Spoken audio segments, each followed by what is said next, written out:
Okay, I'm live. And yeah, folks, this is going to be one hell of a revealing live stream. It's going to probably go on a little longer than the last one. And you're going to have to bear with me here because I've got a lot of stuff to cover. And there are things that just have to be put on record. Like I've said so many times in the past, folks, I'm just one man. I can't change the world. But what I can do is record, archive, and report on that world that surrounds me. And at some point in time, like I say, based on the facts, the evidence, and the objective reason that I use, and the evidence will be out there. Who's going to pick it up and use it? I don't know in the future, but hey, someone will. Just like think about the information that we use today to counter the propaganda and the political establishment rhetoric that we use from people from the past. Thank goodness those people existed, right? Because if they didn't, what would we have to use against our current ruling class or rulers that constantly try to suggest or pretend that they have all the answers, and anyone that questions their authority are just a bunch of dumbed down sheeple or whatever, whatever denigrating terminology they want to use. But like I say, this stuff is all on record. And the gaslighting that's taking place, that's another thing. The constant gaslighting where these fucking hacks in the media and the political, like the ruling class, where they're like, you're pointing to them. It's just like my shirt. It's like pointing to my shirt and saying, that's a purple shirt. And these rulers, these thought leaders, they're saying, no, that's not purple. No, that's green. It's like, no, pretty sure it's purple, right? Not even close to green. But they're literally telling you, well, no, you're wrong by suggesting that your shirt is purple. Okay, well, that's pure gaslighting. Because, yeah, my shirt's color or purple is purple, and there's no way to get around that reality. I mean, you can pretend, and you can construct all kinds of bullshit. Matter of fact, some people could probably construct a narrative that would be pretty convincing. And you would probably find even a small portion of people that would listen to that Reddit and be like, oh, maybe his shirt is green, right? Yeah, those are the flat earth fucks, right? Those are the dipshits that believe that government is benevolent somehow, right? Government is force, folks. That is what it is. What do you think separates government from everything else the rest of us can do? Is this pretense of force and theft and the threat of violence. That's the separation. That's the difference between government and a private sector individual or business, right? Or entity or group, right? None of us have any legitimate claim that we can use preemptive force or theft against our fellow man, woman, or child, or the unborn, and suggest that that's legitimate morally or ethically in any way. Government does. Government claims it. And the believers actually fall in line with it. Probably not because they believe. Some do. But most of them, it's not even that they necessarily believe. It's just that they want to believe because they benefit from that using force or theft as a means to an end. If you benefit from it, are you really going to counter it? Probably not. AKA all those who work for government. You're not going to find anyone in your family, anyone that's a member of your family, or a friend, anyone that works for government. Yeah, they're going to constantly argue with you, bicker with you, and deny reality because once again, you're shredding, you're destroying their bullshit concepts that they've allowed to manifest their mind to alleviate the fact that they know damn well what they're doing is unethical and immoral. Hey, what's going on, Neil Legacy? Nice to see you in the chat, my friend. Where's everybody? Don't believe in anything Trudeau wants to do. I don't know. We got showing 10 there so far, but there'll be some more people join the stream. No worries about that, Neil. They'll show up. Not in the numbers like they used to, but that's me. I blame myself for the fact that I have the low numbers. I like to, that's the thing. Everyone likes to suggest, or most people like to suggest, oh, it's the social media. It's the execs, right? Or the people in social media platforms.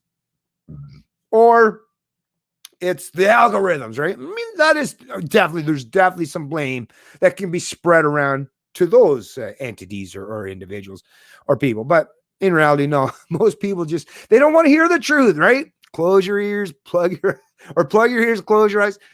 I see no evil, I speak no evil, I hear no evil. That's really, listen, that's why most people ignore me. No one wants to hear the absolute honest truth these days.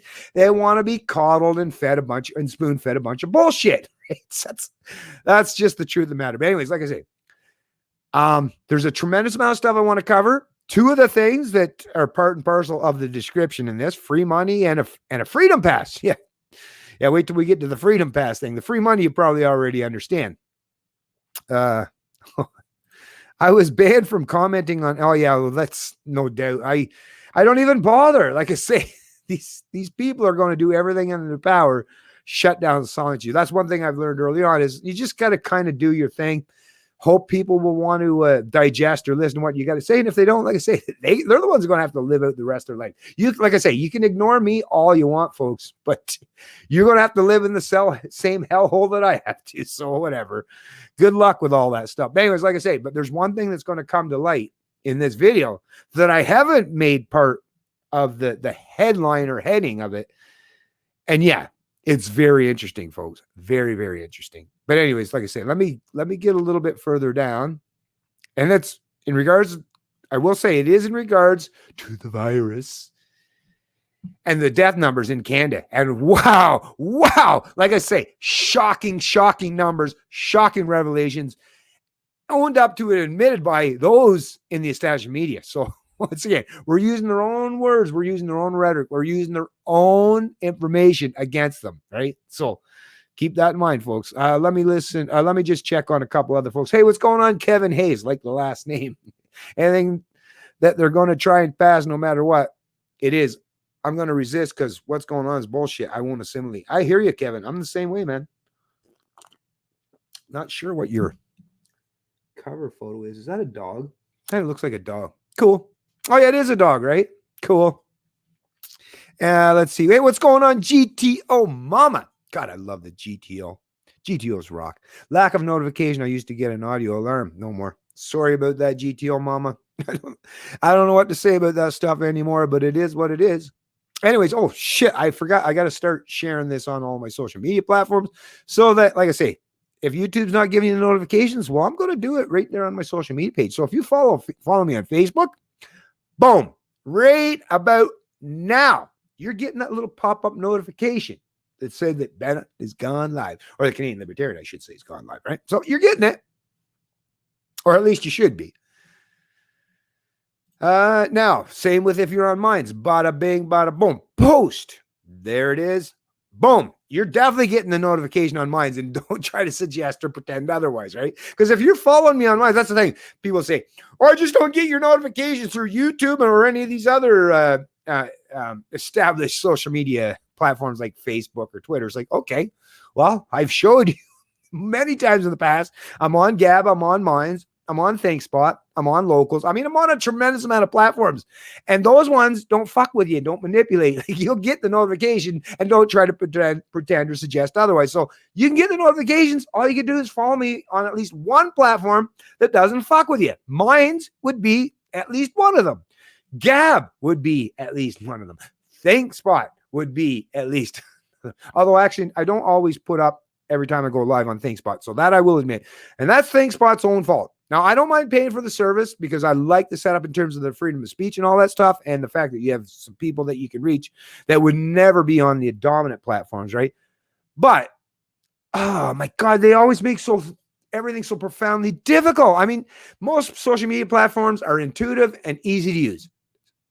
ThinkSpot, from day one, and I guess that's why they still consider themselves in beta fucking mode, right? Are you ever going to figure this shit out? Like, holy fuck, right? That's actually another area. It's like, how are we going to challenge the establishment or the status quo when what we have on offer, such as ThinkSpot, it's like so. Anyways, don't even worry about that. Now, and another one, Twitter. Well, once again, I'm not a big fan of the fucking Twitter sphere or Twitterverse. What a fucking shit show that is. But I still, like, the people that follow me on Twitter, which is what, like 1,000, 1,200 or so. Boom, there it is. At least some of you are going to get a notification, right? So I at least put in all that work and effort. At the very least, maybe you should do the same to try to learn or find out where my messaging or my content is at. But sorry, that's not directed at you, GTO Mama. I just, as you know, I kind of ramble on from time to time. But anyways, let me get down here. Okay, actually, a couple more people chiming in, so let me get to these. We have had 9 months to research this BS, right? How many people are actually doing the research, though? That's the question. Most people aren't. They just, hey, what are they saying on CTV, CBC, CNN, MSNBC, ABC? Let me see what other people are saying. But very few people actually do the research. They just listen to what they're being told and repeat and regurgitate it. I mean, have you ever talked to anyone in the public, in the general public? You know that's exactly the case. Anyways, just pointing that out, Diana. But thank you very much for joining the stream, and thanks for everyone who's else so far has joined the stream. And please do hit that thumbs up, that like button, and share the stream. Maybe some other people will get notified, because that's the other thing. You can help notify them. Why rely on YouTube to notify them? How about you take that responsibility yourself and notify others, right? So, I don't know. You can always do that. Once again, here I am talking about personal responsibility again. Ooh, 2 weeks to flatten the curve 9 months ago. Such BS. I'm with you. I'm with you, GTO mama. If they knew how to use the platforms they are complaining not to get notification from that probably would mostly be a non-issue. If they knew how to use the platforms they are complaining not to get notified. Now, I agree with you, Leo Young. Like, yes, people, please at least learn how to use the platforms. At least, right? Because it'll solve a whole lot of issues that we have to deal with, right? That would, well said, Leo, well said. Here, let me just give you a round of applause, because, yeah, I mean, I've said that too, right? Kind of iterated that messaging myself, but thank you for doing the same. Really appreciate that one. Seems citizen with genuine concern are the only ones doing the real research. Yeah, but obviously a lot of citizens don't have a whole lot of concern, right? Hey, what's going on? Hey, Jesus Gonzalez. Don't know whether to be sad or upset, but I'm unhappy and pissed. Unhappy and pissed? That's good. Well, for a bit, that's okay. But please remember, there's nobody else on this entire fucking planet that lives in your mind other than you. You are the only one that lives in your mind. So please don't fucking live your whole life unhappy and pissed, because then they've won. They've fucking won. They've fucking won no matter what happens, no matter what takes place, no matter how the world unfolds before you. If you're living unhappy and pissed, like I say, they've already won. I get pissed off periodically from time to time. Matter of fact, I usually save it, right? In times like now, although even now, as you can see, I'm kind of pissed. I really am. But at the same time, I just understand how important it is to keep a healthy mindset. Without it, like I say, I will not let the hordes at the gates beat it down quite that easy. I'm fucking buttressing my fucking entire body and every bit of force I got against it, and I'm fucking holding them back, motherfucker. Hold on, right? Hold on. Hold on. Some of you will catch that Game of Thrones reference, but I'm holding back the hordes, motherfuckers. I'm holding them back, and I really could use your help. Or if you're lacking that strength, that rigidity, or that resilience, then I got your back. Don't you worry about a thing. Although, once again, for a while, I'll give you a little temporary reprieve. I'll give you some time to build up your own strength, but I'm not going to carry the weight forever. You need to gain your own strength and resolve. And I'm not doing that to punish you. I'm doing that so that you can benefit from that strength and that resolve. Right? So anyways, what's going on, Jesus? Jesus. Hey, what's going on? Dawn Knighthood. You are therefore knighted. If we do not restore the institution of property, we cannot escape restoring the institution of slavery. There is no third course. Hilaire Belloc. I don't know who the hell this Hilaire Belloc is, but that sounds like a pretty goddamn good quote, because property, that goes right along with self-ownership. My mind, my intellect, everything that I produce, provide from my labor or for my intellect, like I say, that's mine, motherfucker. Nobody gets any higher claim on that than me. And that is what property rights is all about. Or if I don't produce it, if I produce something else in terms of economic compensation or monetary aspects, and I use that as the fruits of my labor or of my productivity to achieve or attain something that is now my property, then yes, once again, that's mine and nobody gets to claim that. So I know where you're going with that, right? Oh, you'll never own anything, but you'll be happy. What a fucking crock of shit that is, right? I'm mad. Oh, geez, let me just do it. I'm mad, and I'm not going to take it anymore. Yeah, I'm with you, buddy. I'm with you. In the moment, right? Divide and conquer techniques being used against the people in many daily aspects. You're so right, GTO mama. Anyways, like I say, without further ado, let me get to some good stuff here. Now, this particular first part, let me tell you, folks, this first part of the stream, we're going to be dealing with it. Free money. No need to worry about money or deficits or debt. Hey, that's so passé. That's so old school, right? Like I say, listen to these people. This is what indoctrination, this is what propaganda is. And when you hear it, I'm sure you yourself will be sitting on the edge of your seat and be like, or squeezing the fucking armrest in your couch. You're like, what the fuck are these people? Yeah, but listen, you got to hear how these people think and what they're trying to promote to the people that listen to stuff. And from CBC News, you know, millions of Canadians listen to these people and revere these pundits or proponents of CBC, right? This propaganda outlet has a lot of power and influence. So listen, like I said, listen up. Let me flip the switch here. Hold on. I'm going to get this so you folks can see. First and foremost. Okay. There we go. As you can see, so it's a CBC radio program on Front Burner. And what's it called, you ask? Never mind the deficit. Let me just read this little tiny caption down here just for the hell of it, right? Canada is spending a tremendous amount of money to get the country through the COVID-19 pandemic. Oh, is it to get through the COVID-19 pandemic? Really? Okay, if you say so. But a growing movement says we can shed our old worries about the federal deficit. A growing movement says we can shed our old worries about the federal deficit. Who cares about deficits, man? Modern monetary theory. Like I say, holy fuck, Keynesians on steroids, where you just print money. Just print that shit, man. That's how you create and produce wealth, right? You just print money. You just counterfeit plastic or paper bills or whatever the hell it is, or digits on the screen, and that's what creates wealth, apparently, according to modern monetary theorists. And no, these aren't children, adolescents, or infants. These are actual adults promoting and suggesting this shit is even remotely resembling reality-based or anything that has to do with genuine economics. Like I say, these people are fucking utopians, dystopians, but utopians in their own minds, I guess, right? Modern monetary theory argues that since we control our own currency, we control our own currency. Oh, we do. Oh, well, where's my printing press? Fuck. Hey, somebody didn't get the memo. Somebody better write a letter to Trudeau or the provincial government. Maybe it's Blaine Higgs. I don't know who gives me the printing press. Where do I get my printing press from? Is it the provincial government or the federal government? Because I'm missing out on it. I didn't receive it in the mail. Is it Canada Post fault? I don't know, because I haven't received my printing press as of yet. And I can't just artificially stimulate my household or my economy, right? My domestic economy, because I don't have the printing press. Damn it. Somebody better get on that and fix that situation real quick. So we can control our own. The country can create more money and never go broke, right? What are you talking about? What do you mean you're out of money? How can you suggest you're broken out of money when all you have to do is hit print? Look, see that button right there, that with the big bold blue light around it there, that halo blue light there on the print machine. Look, all you do is it says print. Just hit that. You're not broke. Right? It's holy fuck, folks.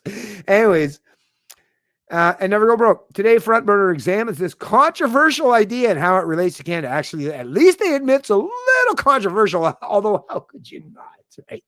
I mean, how could you at least not add that caveat? Because if they didn't, that would completely blow out and destroy any semblance of legitimacy from this media or organization. But listen to the questions that are posed. Listen to how this unfolds. Now, it's a fairly long one.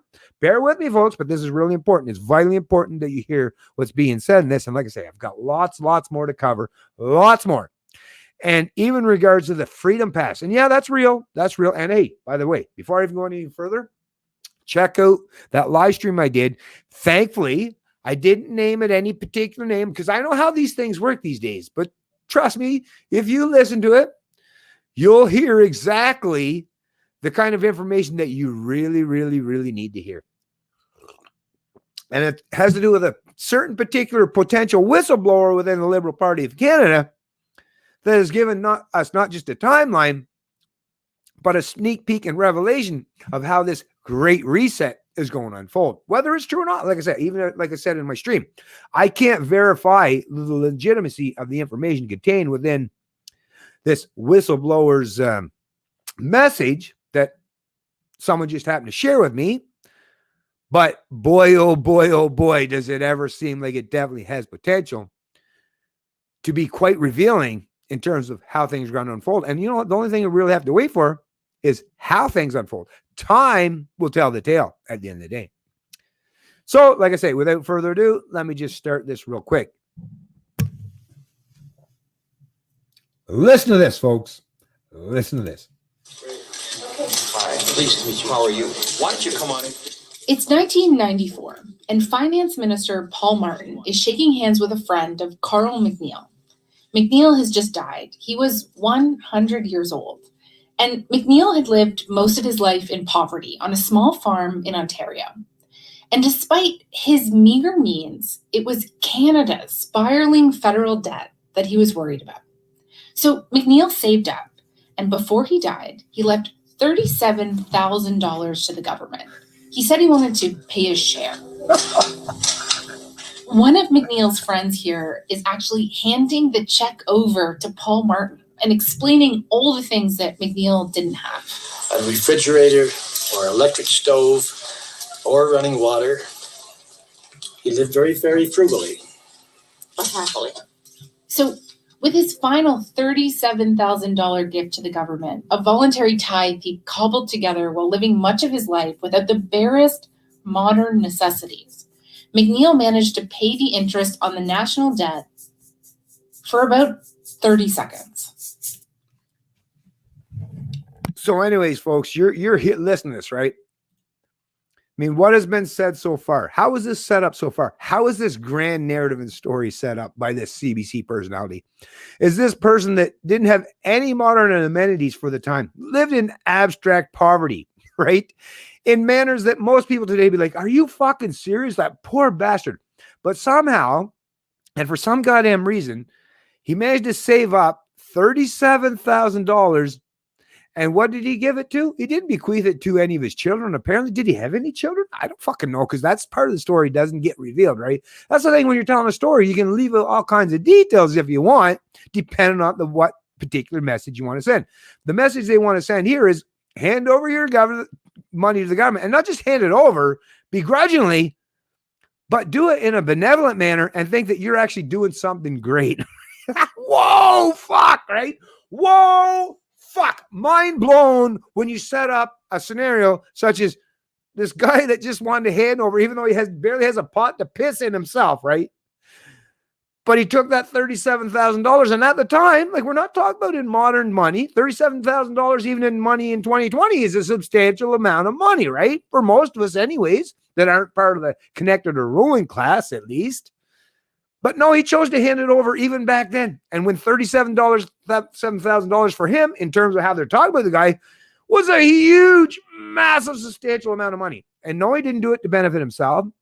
No, he didn't use it to benefit his offspring or siblings or maybe even his parents. Right? Although I'd imagine they would have passed at that particular time or something. But no one else. It was government. Government is who he chose to hand that money over to.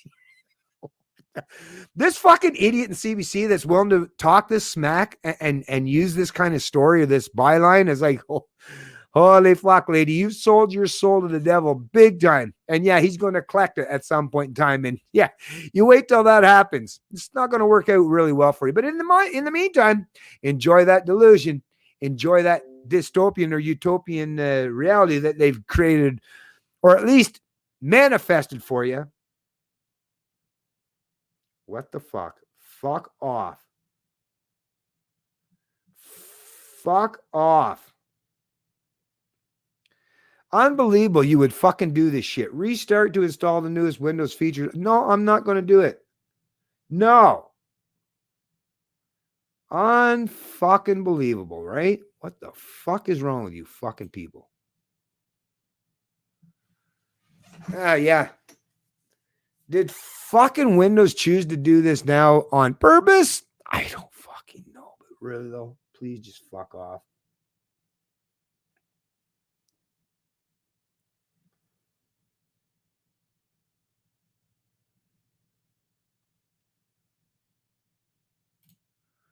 All right. Anyways. Fuck. Okay, back to nothing like trying to take a man off his fucking. Hey, did you guys watch that, or you folks watch that? What was that fucking video? It's so aligned with that one that I watched on Netflix. What was it? Social Dilemma, I think it was. Yeah, really makes me think about this shit when this kind of stuff happens at this particular time junction. Could it be coincidence? Of course it could be. I don't know. It could be. But it also could be nefarious, right? Anyways, moving on, because like I say, there's not a fucking thing, just like I said 10 years ago. 10 years later, just like I said back then, not a goddamn thing that they're going to do to shut me up or silence me. I guarantee that. I will be the last man standing. Watch it, right? Yeah, I watched Survivor a long time, folks. No, but really though, I will outlast, I will outplay, and I will out fucking do any of these dipshits that think they're going to fucking run rickshot over me. Good luck trying, folks, and enjoy your fucking ride while you do it, because it's going to be a bumpy one. Anyways, so let's get back to listen a little bit more of this dystopian bullshit from the CBC.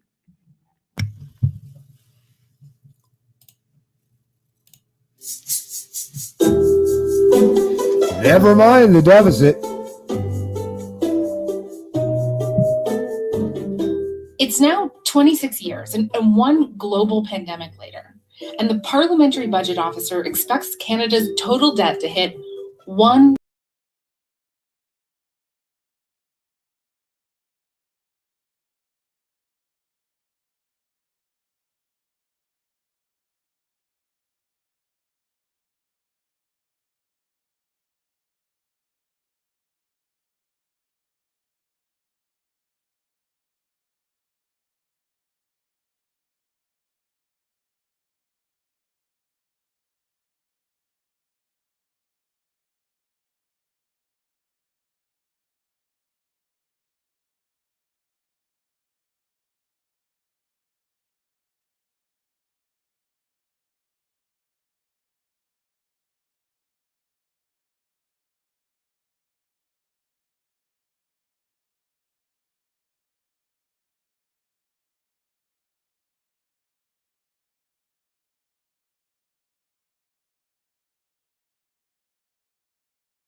so it can't go broke. And it's explained in Stephanie Kelton's book, The Deficit Myth.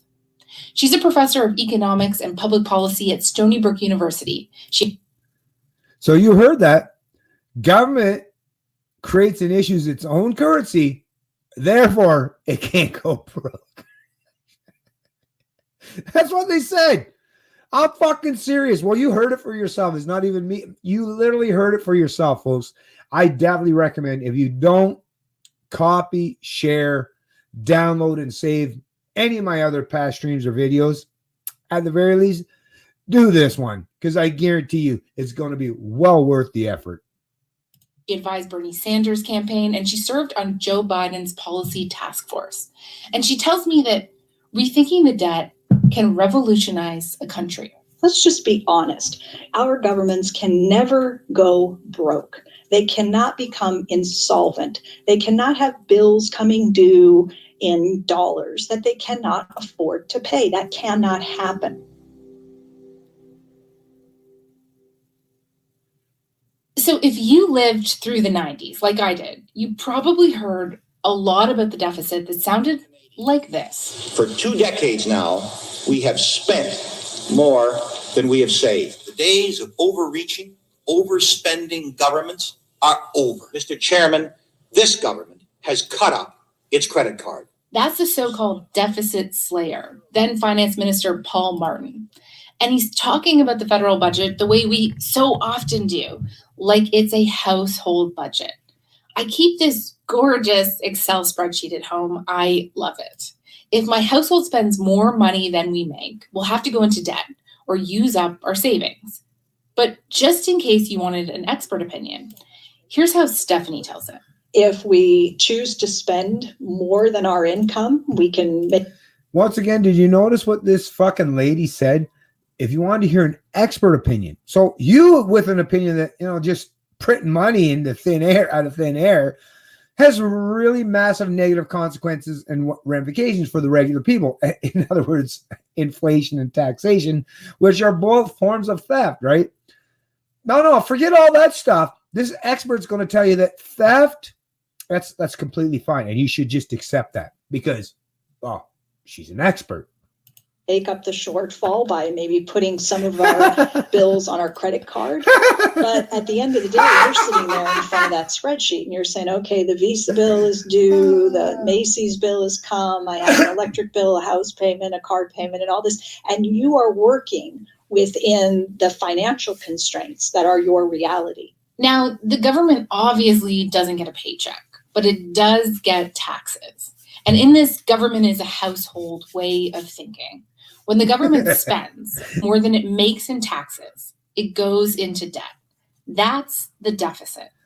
In the 90s, the total debt was huge compared to the size of the economy. And since the interest on our debt was so expensive back then, there was a lot of panic about how much money the government could spend. Despite earlier predictions, the new figures show the problem. Basically, let me just give you a little heads up before we continue on. The government, the federal government, is not akin or similar to your household because why? Because in your household, when you run out of money, right? This is what they're actually owning up to, but they're not going to say it in the way I'm going to say it. They're going to give you this line of rhetoric in a way that makes you think that, oh, that's cool, right? But what they're basically saying, let me read between the lines for you, is now you're not a household. Federal government's not a household.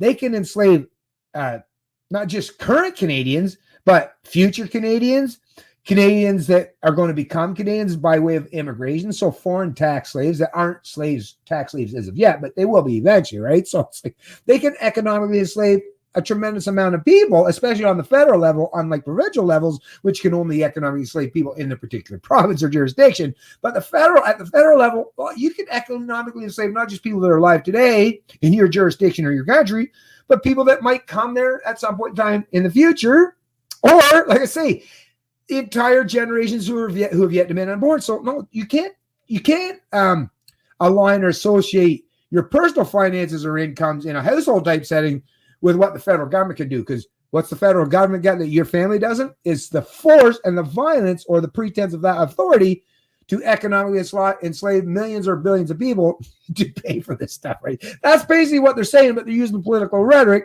to say the same thing that I just told you. Now, if they said it in the manner that I just told you, you'd be like, how fucking unbelievably outrageous, and you'd be ready to fucking go to war. That's it. I'm locked and loaded. Let's go, right? But because they give it to you in this kind of soothing rhetoric, most Canadians are like, oh yeah, that sounds good. That sounds good. Hey, I can benefit from that, right? Right on. I'm willing to go with that. Let's just go with it, right? Goddamn Keynesian economists. Hey, even John Maynard Keynes himself, right? Which still wouldn't have been willing to fucking say this kind of shit. Said he did, though, and say, in the end, we're all dead. Right? So it's like, who cares? Don't worry about these problems. In the end, we're all dead. Someone else is going to have to pay for that problem. Not my problem, right? Is much larger than many people anticipated. The country is in debt up to its eyeballs, said Martin. The government aims to reduce the deficit to 3% of GDP. We have never equivocated. It is a target we will meet come hell or high water. Back in the 90s, the Canadian deficit was a global embarrassment. The Wall Street Journal actually called us a third world banana republic. More importantly, two big agencies lowered our credit rating, making loans more expensive. The bond rating service of Standard & Poor's says some of Canada's bonds have become a riskier investment. Well said, Diane. Well said indeed. Even though our debt today is much cheaper than it was back then, there's still all this worry about our economic future right now. I'm sure you've heard the sound bites from Conservative MP Pierre Poilievre. The finance minister's plan is debt-fueled government spending. The Bank of Canada's governor's plan is debt-fueled consumer spending. It's the credit card strategy. How to pay it all back? We'll cross that bridge when it collapses. Mr. Speaker. But Stephanie says, hold on just a second. Hold on, Stephanie. Why are we panicking? Because the government blew its household budget. Because she says the government isn't household. Nope, More they're not. precisely, Stephanie says that when the government spends more than it taxes, there's still no way for it to rack up a bill that it can't pay. The federal government, as the issuer of the currency, faces no purely financial constraint, and that's a huge difference. Do you hear this Stephanie chick, right? What a little Let's cunt back up she for a is, second huh? here because I've got a secret to share with you. Our money, it isn't real. Sure, some That's of it true. is physical and has a beautiful picture of Viola Desmond on it, but that doesn't change Viola the fact Desmond. that it's plastic. You hear that, folks? Like I say, I don't give a fuck. But let's just point this out. Viola Desmond is that black lady on her $10 bill, right? This whole push, like out of all the bills that are in circulation in Canada, that's what they chose to promote, right? Like I say, this is all political activism. It's all a big grand narrative and story, and people are falling for it hook, line, and sinker. And you know what? That's why I understand why do you think Hollywood is all considered leftist, right? These people can create some serious fucking fiction, and damn can they make people believe that fiction, right? That's what the left is all about, and they do an exceptional job, so well indeed, that they realize that the right, their counterparts, can't challenge them on that level in any way that's meaningful, so they just run with it. They don't give a fuck because they can put forward a much more convincing story, whereas all the old conservatives, genuine conservatives, have to offer is, sober second thoughts and objective reasoning, which is really, really fucking boring stuff at the end of the day, right? Libertarians, now we're somewhere in that weird ass middle, I guess, but we've been suggested or promoted as being basically like conservatives, so people find, I guess, us boring. Although I've never met anyone in my own personal physical life that has ever found me boring. That's the weirdest part. No one in my entire physical realm or world that I've lived over the course of 50 years so far has ever found me to be a boring person, right? So, no, like I say, that's the problem with trying to align or associate libertarians with conservatives is no, because we're just as far removed from their fucking boring, stale, stagnant nonsense. Well, it's not even nonsense. Actually, some of their stuff actually makes sense. But yes, that's the thing. A libertarian, it's all about critical thinking, right? There is no left or right with libertarian thought or philosophy in regards to liberty. It's all about freedom at the end of the day. Is something infringing or encroaching on my personal freedom and liberty? Then I'll point it out, whether it's social or economic in nature. And, let the other people sort it out and deal with their butthurt feelings by me being truthful. That's what it is at the end of the day. So I've got enemies and opponents on either side because it just doesn't suit their narrative, right? A plastic symbol of ones and zeros on some computer somewhere. The Canadian dollar is only worth anything because the government says that it is. And we, individual, society, the banks, agree. And So apparently the only reason why the Canadian dollar is worth anything is because the government says it is.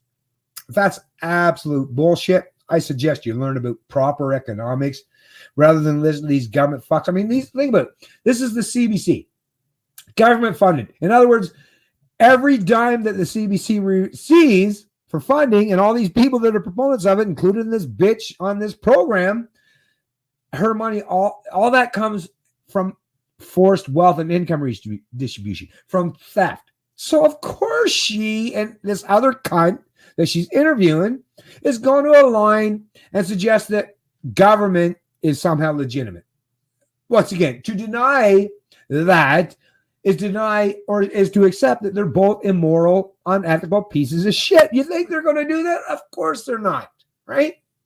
The government also controls how much of that money exists. Stephanie says it can create more whenever it wants to.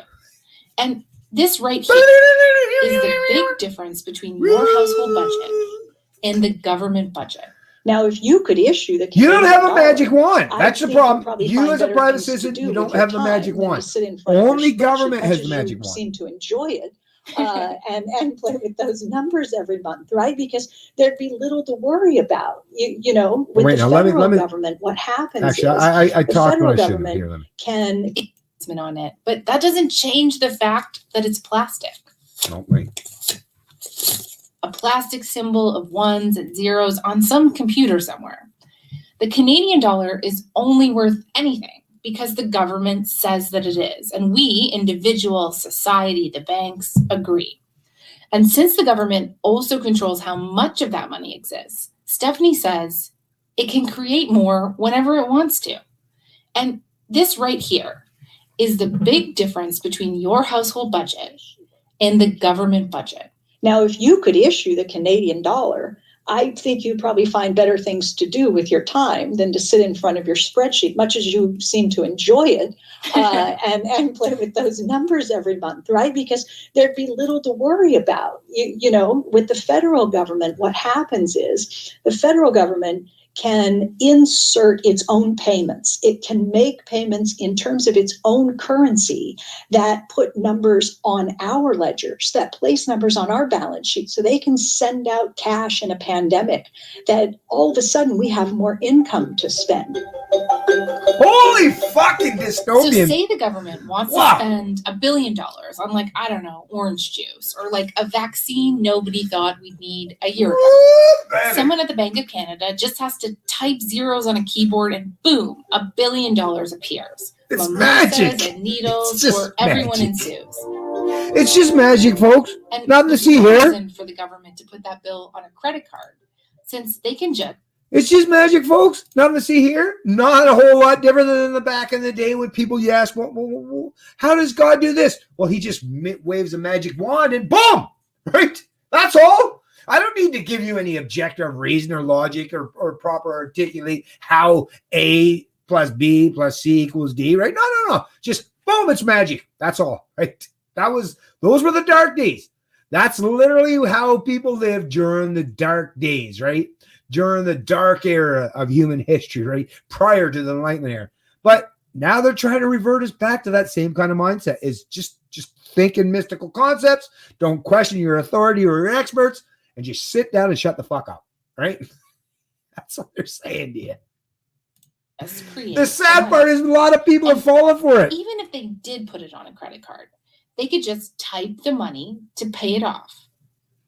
And even if they did just put all these debts and deficits on a credit card, right, a federal credit card, it's okay. You don't have to worry. Because how do you pay off that credit card? Well, duh. I mean, if you can just print money by typing numbers on a screen, well, that's how you pay it off, folks. You just do that, right? Sure, you printed the money, but it's like you don't have to pay it back. Or if you do have to pay it back, or you want to pretend you want to pay it back, well, no worries. Just type in whatever that debt is. It's like, 34 billion? Yeah, I owe 34 billion. Well, here. There, I got 34 billion, and just use that to pay for it. You didn't have to work. You didn't have to provide anything, any product or service or anything tangible, right? That's reflective and actual valuable. You just have to type numbers and boom, boom. See how easy that worked? And all this time, right? All this time. Why am I not living as a millionaire? First of all, why aren't all 37 million Canadians? Why are we not all millionaires? That must mean that your government overlords or your thought leaders or your political masters want to keep you suffering, right? They want you to keep struggling, right? They want you to keep suffering that Mein Kampf, right? I guess I could. That's what they're suggesting, because apparently if you just print numbers or type numbers in on the screen, we can all become massively wealthy and successful. So then what the fuck? If that is true, if these people actually believe that nonsense, why are we all living in such abstract poverty? Or for the most part, right? I don't know. Just for the hell of it, just for the experiment, I guess. I don't know. Oversimplifying it all a teensy bit. But Stephanie says that for countries that control their own money, like we do, I've got the basic idea here. You'll have to forgive her for speaking American. So no, she's right. She's right. She's got the basic idea. You just do that. You just type in numbers in a screen. That's how you solve all your debt problems. Yeah? Try that out sometime there, Canada. See how that works for you. Oh, that's right, too. You don't have the ability to steal. You don't have taxation at your disposal, right? American for a second. I went down the rabbit hole. You know, what I discovered, it works like you just described it. So here in the US, when Congress authorizes some additional spending, like we had a $2.2 trillion relief bill for coronavirus and the economic fallout. Now, they didn't have $2.2 trillion, and they didn't go out and find $2.2 trillion. They didn't raise taxes to come up with the money. They didn't go borrow from China or anywhere else. What Congress has is the power of the purse. What the federal government has is the ability to commit to spending money it does not have.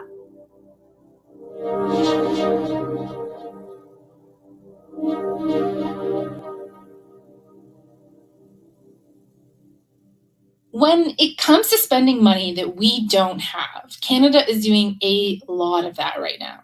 According to the Parliamentary Budget Officer, Canada will spend almost $330 billion more than it makes next year. And as I mentioned earlier, the federal debt is projected to hit $1.2 trillion. Finance Minister Chrystia Freeland says we need to keep spending to stimulate the economy. For Canadians of a certain vintage, and I freely admit to being one of them, the idea of increasing government debt holds particular terrors. We remember the fiscal shock of the 1990s when Canada flirted with insolvency. But it's a poor general who fights the last war. A lot of mainstream economists and those like Stephanie agree about this. Government spending is important to keep the economy going in hard times because it lets people keep buying things, which stops our economy from grinding to a halt. When the government steps in a moment like the one we're in today and supports people's incomes, it allows them to continue not just to pay their mortgage or their rent and their recurring bills, their electric bill and their phone bill and that sort of thing, but also to be customers for businesses that would otherwise be struggling to stay afloat. Right. And this is a refrain that... Yeah, just like if you were a parent and you stole from and plundered from all your neighbors, your co-workers, and your family members and gave that to your offspring, they could live amazing lives at other people's expense. And that would be 100% truthful and an objective statement. But it also means you have to negate or completely ignore the fact that you stole and plundered other people's wealth and income and what they provide, which means you made them into slaves, right? Because if some people work and you can take from them, that is slavery. If people work and provide and produce and you take from them, then you have turned them into modern day slaves. It's economic slavery. I don't care how you try to paint that or manipulate that statement. Is if you force other people to work on your behalf, right? Or to provide or produce for you, right? And they haven't agreed to do so, well, then you've made slaves. We have modern day slavery. It's just they don't call it slavery anymore. It's called being a citizen, right? Citizen, slavery, that is what you're dealing with today, right? They both start with S, and they both represent a genuine reality of you have no say, sway, or influence over what you produce or provide. Somebody else does, right? That's just the reality, folks. That's just reality. We've heard a lot of times coming from our Prime Minister. We decided to take on that debt to prevent Canadians from having to do it.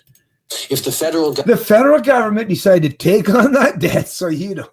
Meanwhile, I think most people, even that have gone through stupid academia and institution, although it's been quite a while for me, at least I think most people still understand that taxpayers, like the citizens, are the ones that are forced to pay into government, right? So, or are they still pretending that there's no such thing as taxes anymore? I don't even know. Holy fuck! No wonder people are so confused. Like I say, if I wasn't as knowledgeable as I am today, I don't know what I would be thinking by listening to this kind of rhetoric. I don't know. I'd probably be just as confused and confounded as most Canadians are, but I'm fortunately in a much better position intellectually. I understand economics much better than most people, so people should really take advantage of that. Government I would suggest, right? But anyways, taken on significant debt in order to send money to Canadians to support businesses and households. What would Canadians have done? Bravo, Trudeau! Good fucking job there, buddy. Your acting class has paid off. Just about the most perfect way. And the fact that you lack any morality, that suits you beautifully, right? There are conservatives who think Canada needs to be spending right now too, but object to the way Trudeau's government is doing it. Take Conservative leader Erin O'Toole. We have to make sure that if we're basically indebting our children, we're doing it for strategic, smart reasons. So So you just heard that from Erin O'Toole, right? Basically, if we're going to be economically enslaving or indebting our children or grandchildren or the unborn, and you heard it right from the fucking horse's mouth himself, that we got to be wise about what we're doing it with, right? We got to be, hey, listen, if we're going to economic enslavement, let's at least make sure they benefit from that, right? We can't just make it all about us. Sure, we all should benefit from this, right? Hey, we're the one that fucking produced these little fuckers, I guess is what they're thinking, right? I don't know, man. But at least Aaron O'Toole is willing to admit that, yeah, sure, I'm willing to economically save my kids and my grandkids, but can we at least be wise and prudent in how we're going to spend that money?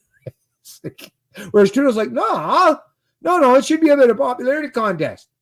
Oh, whatever. Like I say, I think they're both immoral pieces of shit, but at the end of the day, like I say, at least you're getting this information. Matter of fact, I'm going to play this again. I'm going to play it a little bit again there, folks. There we go.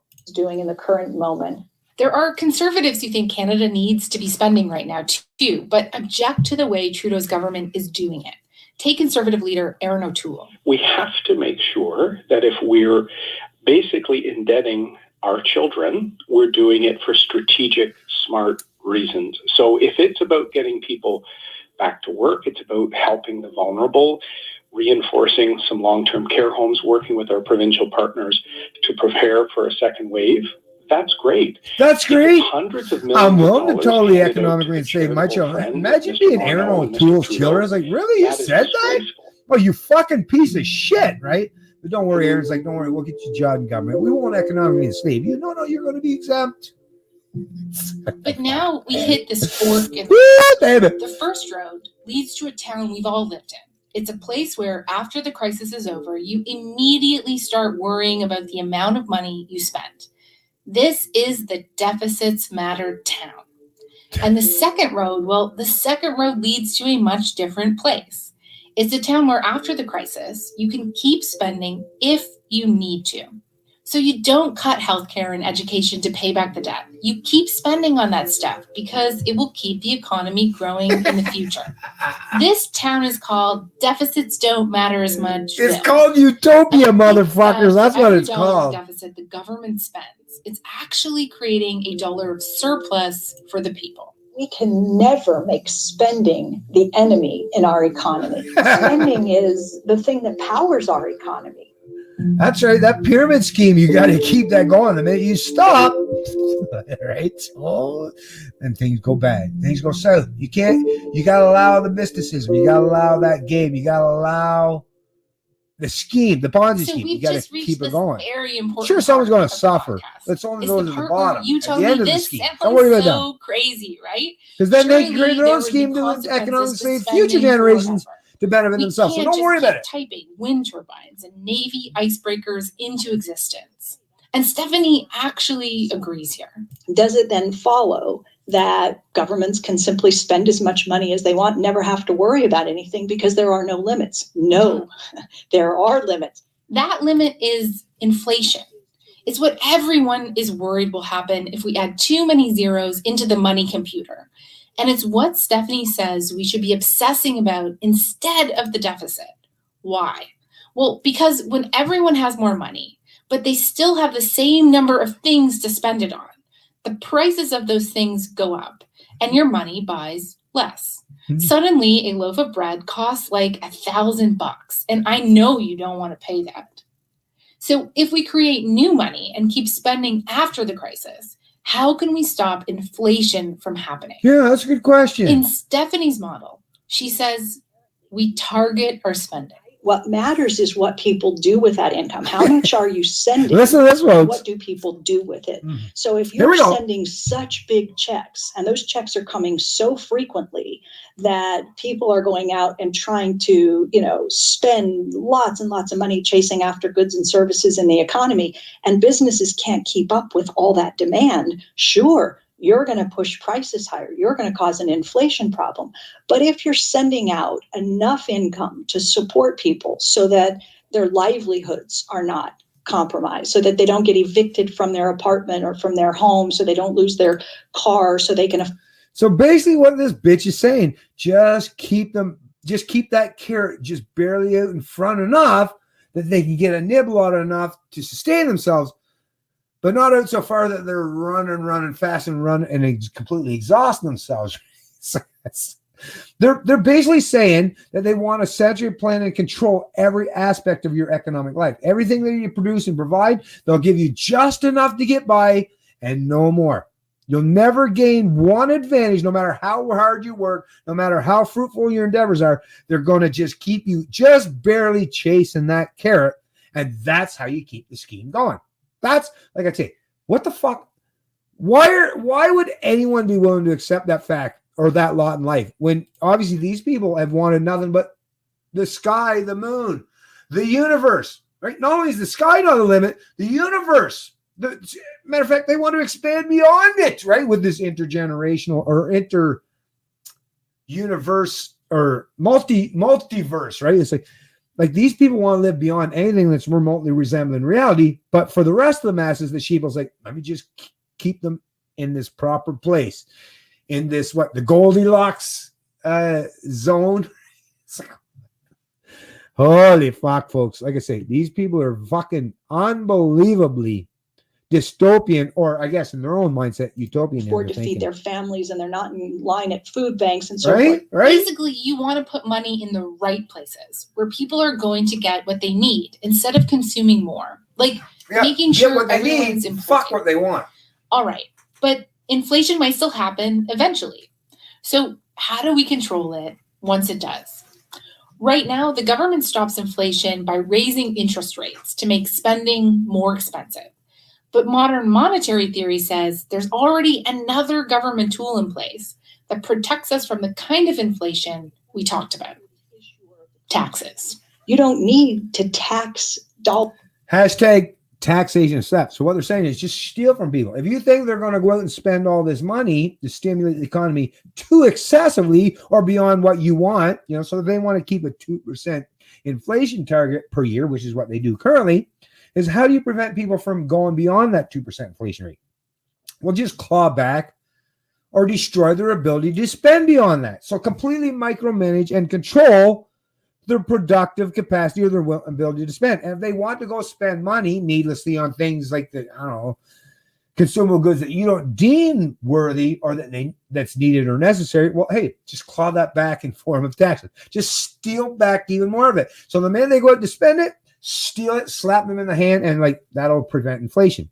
Which absolutely, let me just say, that would work, right? Just like if I want to eliminate having enemies, I just go kill them all, and that would work too.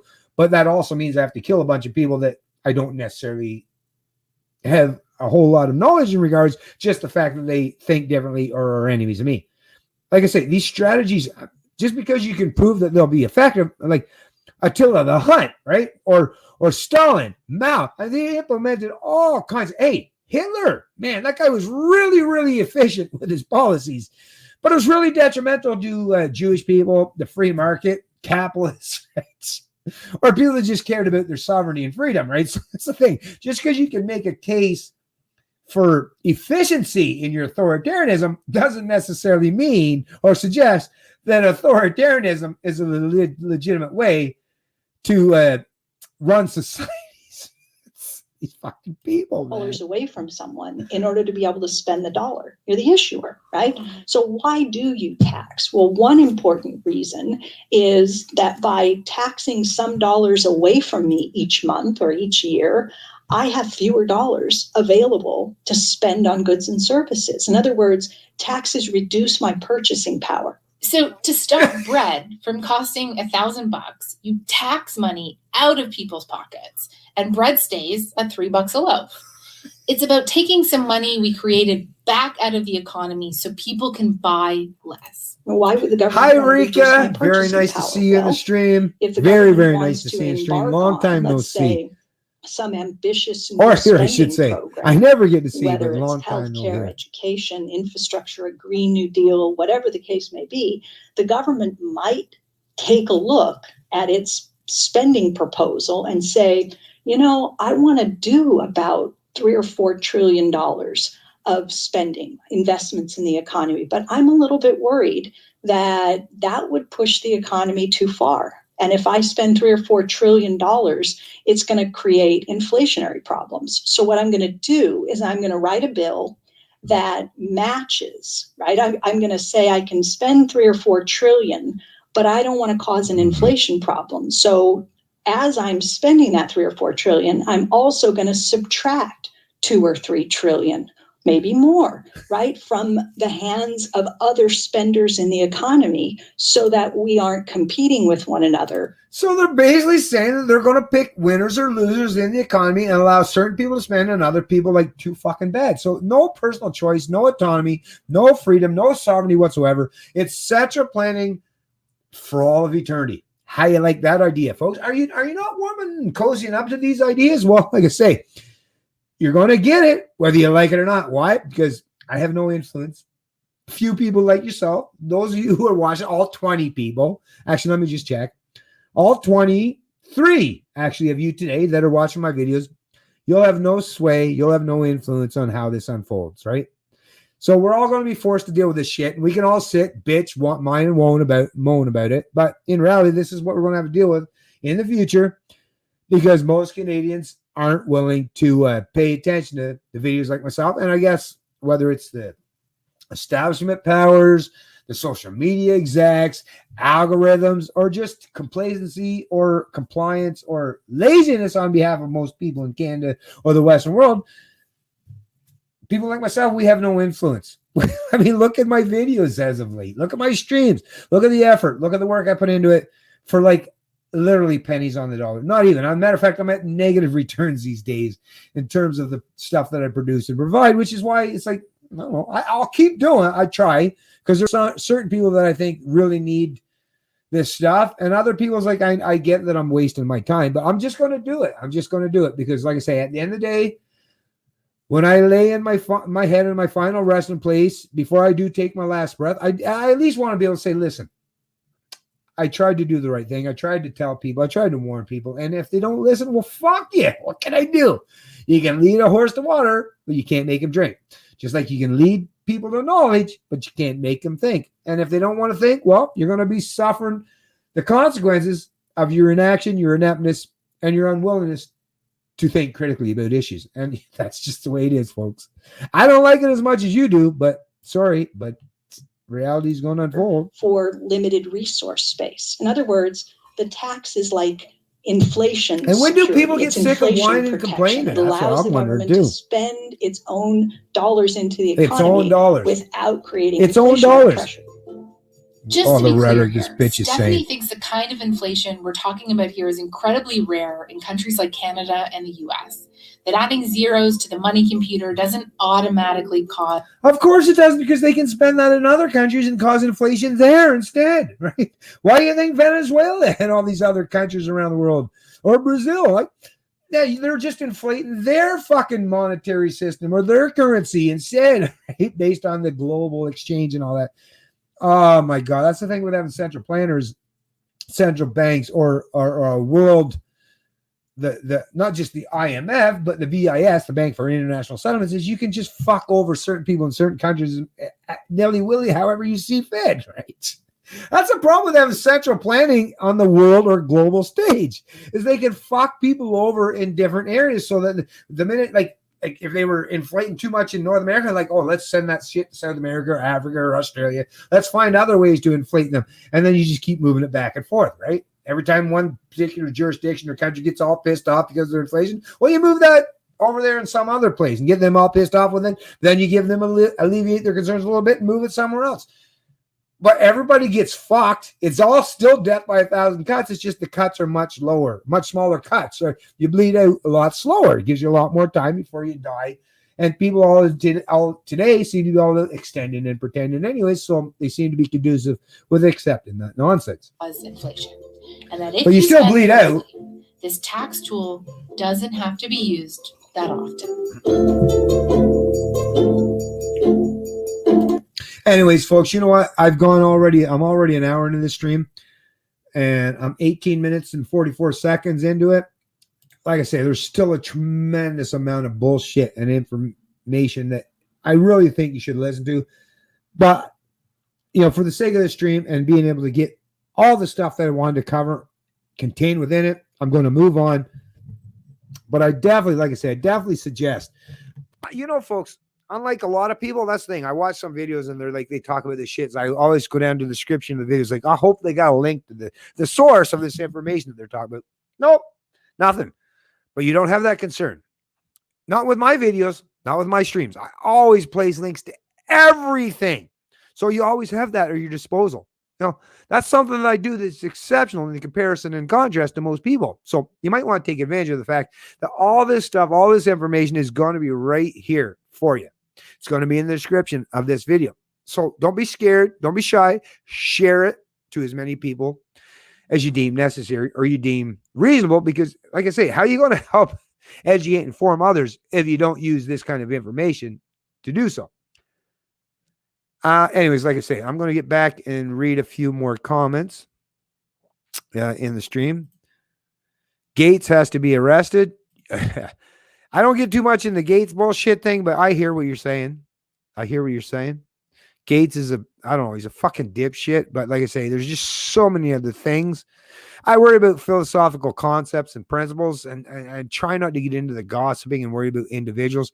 Like I say, I like to discuss ideas, right? That's the big thing. Haha, CBC News headline in Manitoba, receiving investigated church service held in violation of COVID-19. Yeah, that's fucked up, Corey. That's some fucked up shit. Our society is run by insane people. Yeah, I read that one already. I think we're being run by maniacs for maniacs ends. And I think I'm liable to be put away as insane for expressing that. That's what's insane about it. Yeah, I agree, Kevin Hayes. That's why you better make sure you're surrounding yourself with people that are willing to stand up and defend you, just in case, these fucks come for you someday, because that's what's always happened throughout history. So make sure you've placed yourself in a position that it's not just you, right? Right? Come on. Wow. Thanks for all the great comments, by the way, folks. Lots of great comments. And the COVID hysteria. I wish. And once again, hey, Rika. Freedom. Pff, them fighting words, right? Yeah, exactly. Yeah, freedom is fighting words. Okay, well, I'm totally willing to fight. Bring it on. I always say to anyone, bring it. Matter of fact, I'll tell you where I'm at, and you just show up my door. Bring the fight to me. I'll bring it back. Let's try to be at least remotely fair, though, right? One-on-one. Good luck with that. Saved up to pay the government. What a freaking dummy. I know, right? How fucked is that? Freedom pass. What the fuck? No one, not one fucking politician has that authority over me or you. I agree, Corey. I heard about this travel pass 5 years ago. It was called a conspiracy theory. Yeah.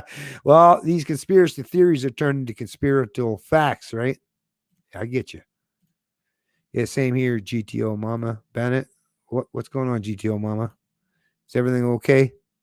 Everything okay, GTO Mama? Oh, good, the audio cut out. I don't even listen to my own country's propaganda. Oh, good, the audio cut out. What the fuck? No sound? Did we, though? What? Wait a minute. Oh, did I lose my sound? What?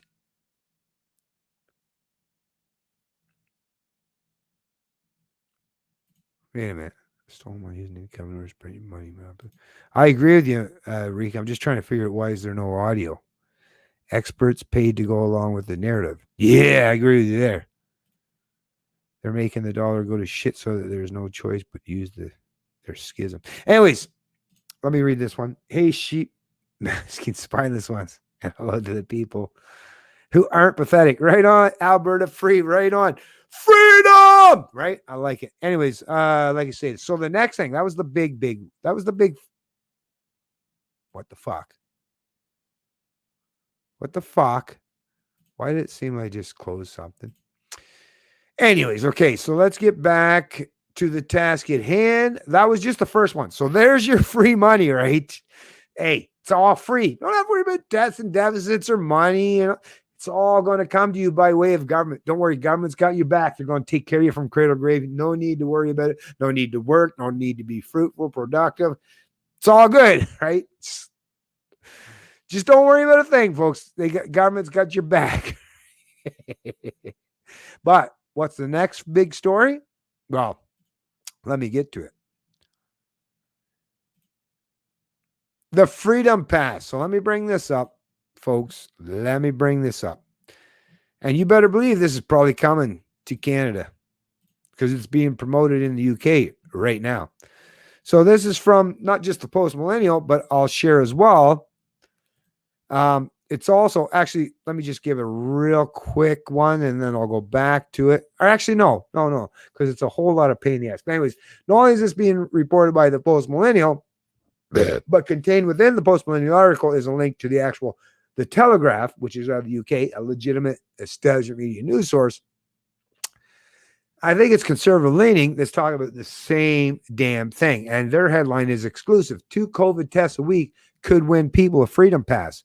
The scheme would allow people to lead as normal a life as possible while the government's vaccine program gets started. This was originally produced by Christopher Hope, chief political correspondent, November 21st, 2020. Like I say, it's the Telegraph of the UK. But Post Millennials covered it in their own way. British government to hand out freedom pass to those who test negative for COVID-19 at least twice a week. The British government is considering issuing freedom passes to citizens who can test negative for COVID-19 twice a week. So let me close this up real quick here. Okay, what the fuck? Close, dumbass. Anyways, let me make sure you folks can see that. Yeah, you can see that. As the big techs tyrants tighten their grip, join us for more free speech at Parler, the anti-censorship social media platform. Now, I haven't joined Parler as of yet, but I'm still considering doing so. So this particular post out of the Post Millennial is contributed by Matthew Miller, November 22nd, 2020. The British government is considering issuing freedom passes to citizens who can test negative for COVID-19 twice a week. This effort by government officials could allow Britons to return to ordinary life as soon as possible while staying sure to mitigate the spread of the virus. Sounds a whole lot like that China social credit system and the fact that Trudeau is a fan of China's basic dictatorship. This all perfectly aligns and correlates, right? If citizens are tested regularly and results for the virus come back negative, then a certificate or document stored on a phone would be given to them so they can freely move around, according to officials, the Daily Mail report. So this gives you an obvious link to the Daily Mail report, and I definitely suggest you check that as well. The pass would even exempt people from needing to social distance and wear a mask, according to the Telegraph. And that's where I get the Telegraph articles. You just hover over that, and as you can see, it gives you the hyperlink so that you can check that article too. They will allow someone, now the Telegraph is behind a paywall. Sometimes you can get free articles from them, but you may have to pay to actually see the entirety of the article. They will allow someone to wander down the streets, and if someone else asks why they are not wearing a mask, they can show the card, letter, or an app, a source told the Telegraph. Former Health Secretary Jeremy Hunt supported the idea through a version with less frequent testing, only requiring Freedom Pass recipients to be tested monthly, according to the Daily Mail. He has urged ministers to develop proper incentives for people to social distance, get tested, and receive the vaccine. Hunt wrote in the Sunday Times, and of course that'll be a hyperlink as well that you can click on, that Britain should go further to encourage people to be tested. In Slovakia, they gave those with negative results a certificate that released them from curfew and allowed them to go out, shop, and go to work, he wrote. This means 97% of the eligible population was tested, he continues. We should do the same in the UK using the NHS COVID-19 app to record who has been tested and who has received the vaccine. So there's the end of that particular article of the Post Millennial. But once again, folks, like I say, this stuff will all be linked in the description of the video below, as well as the Telegraph article. Okay. Back, and let's see what Dawn Knighthood said. We don't live under free market capitalism. We live under a system of socialism for the rich. The banks got bailed out, and the bubble was inflated exponentially. 100%. Agree with you 100% there, Dawn Knighthood. You nailed it right on the head. Too bad more people didn't understand this. Bunch of criminals, all of them. Agreed.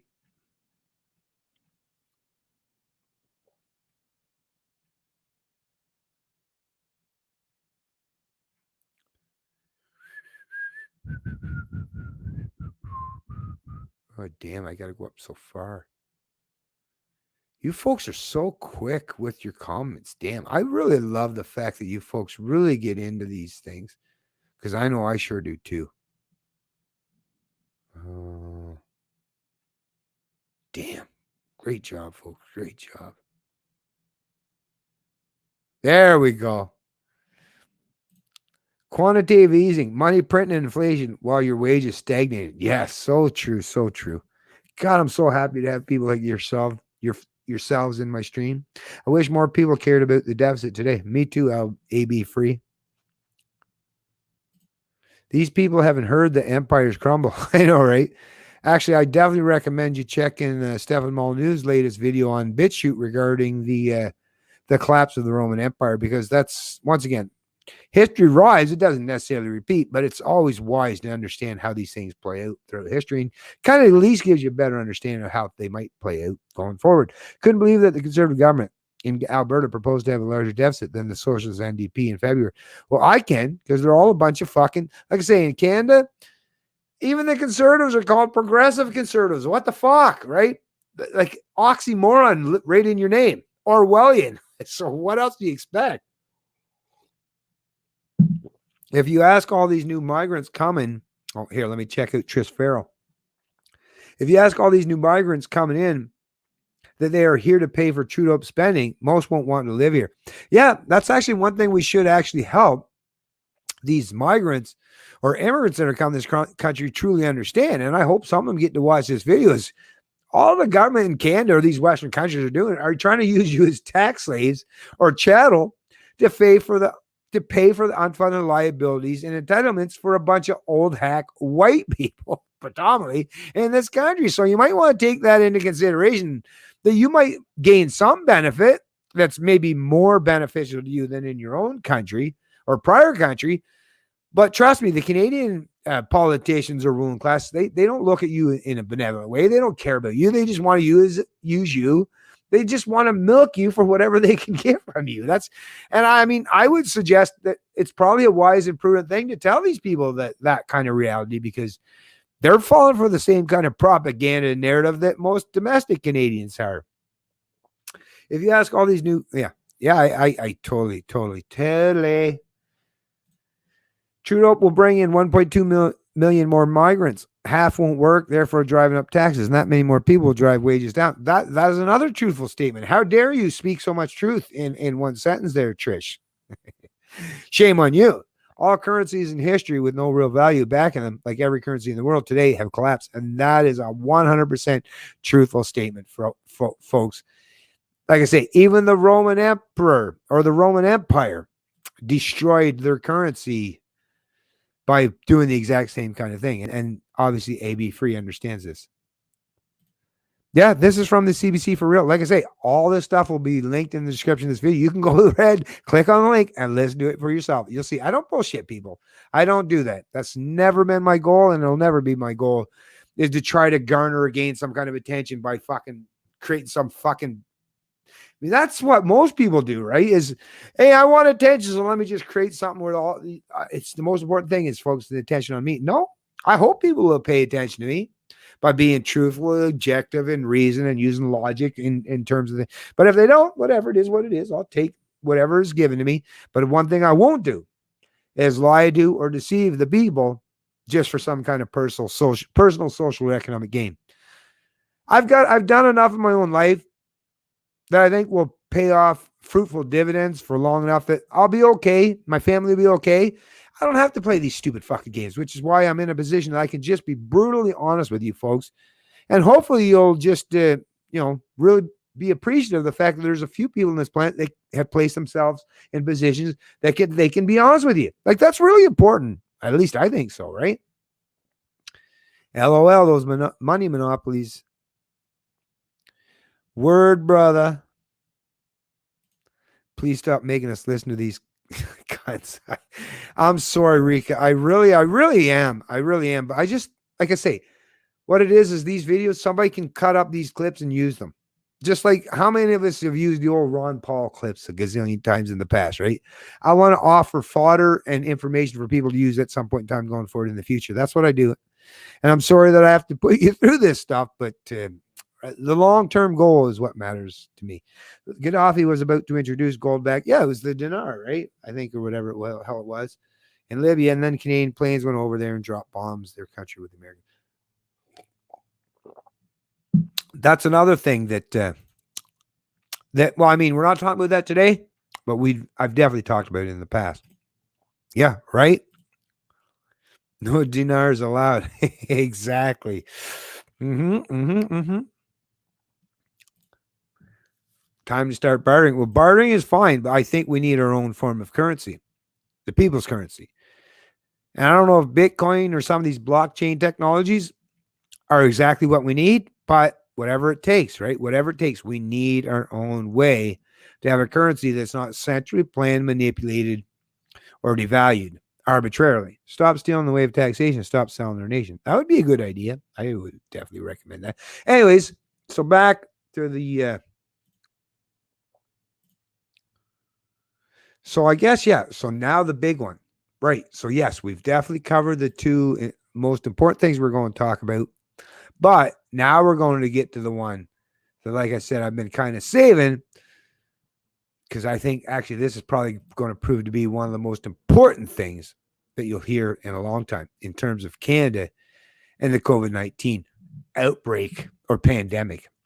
So this is out of the Calgary Herald, which is Post Media. So one of the Post Media publications.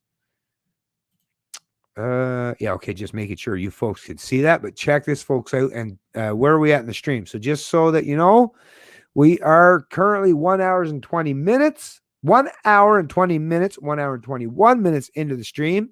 So if you want to know where to find this information, like I say, 1 hour and 21 minutes, and shortly thereafter, you'll find this information. So if you want to cut it up and clip it and use it on your own social media platforms, I give you permission to do so. As long as you don't fuck around with it and you leave it in its original, the way it's done.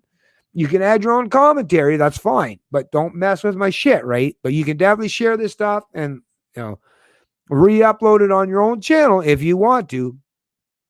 Just, like I say, show credit, give credit where credit's due, acknowledge the fact that I'm the one that's doing this stuff and provided and produced it originally, and then you can share it as much as you want. But this is really, really important information that I think most Canadians or all Canadians need to learn about. So this is a columnist that was contributed to the Calgary Herald, Corbella, a look in the rearview mirror necessary to decide future COVID-19 restrictions.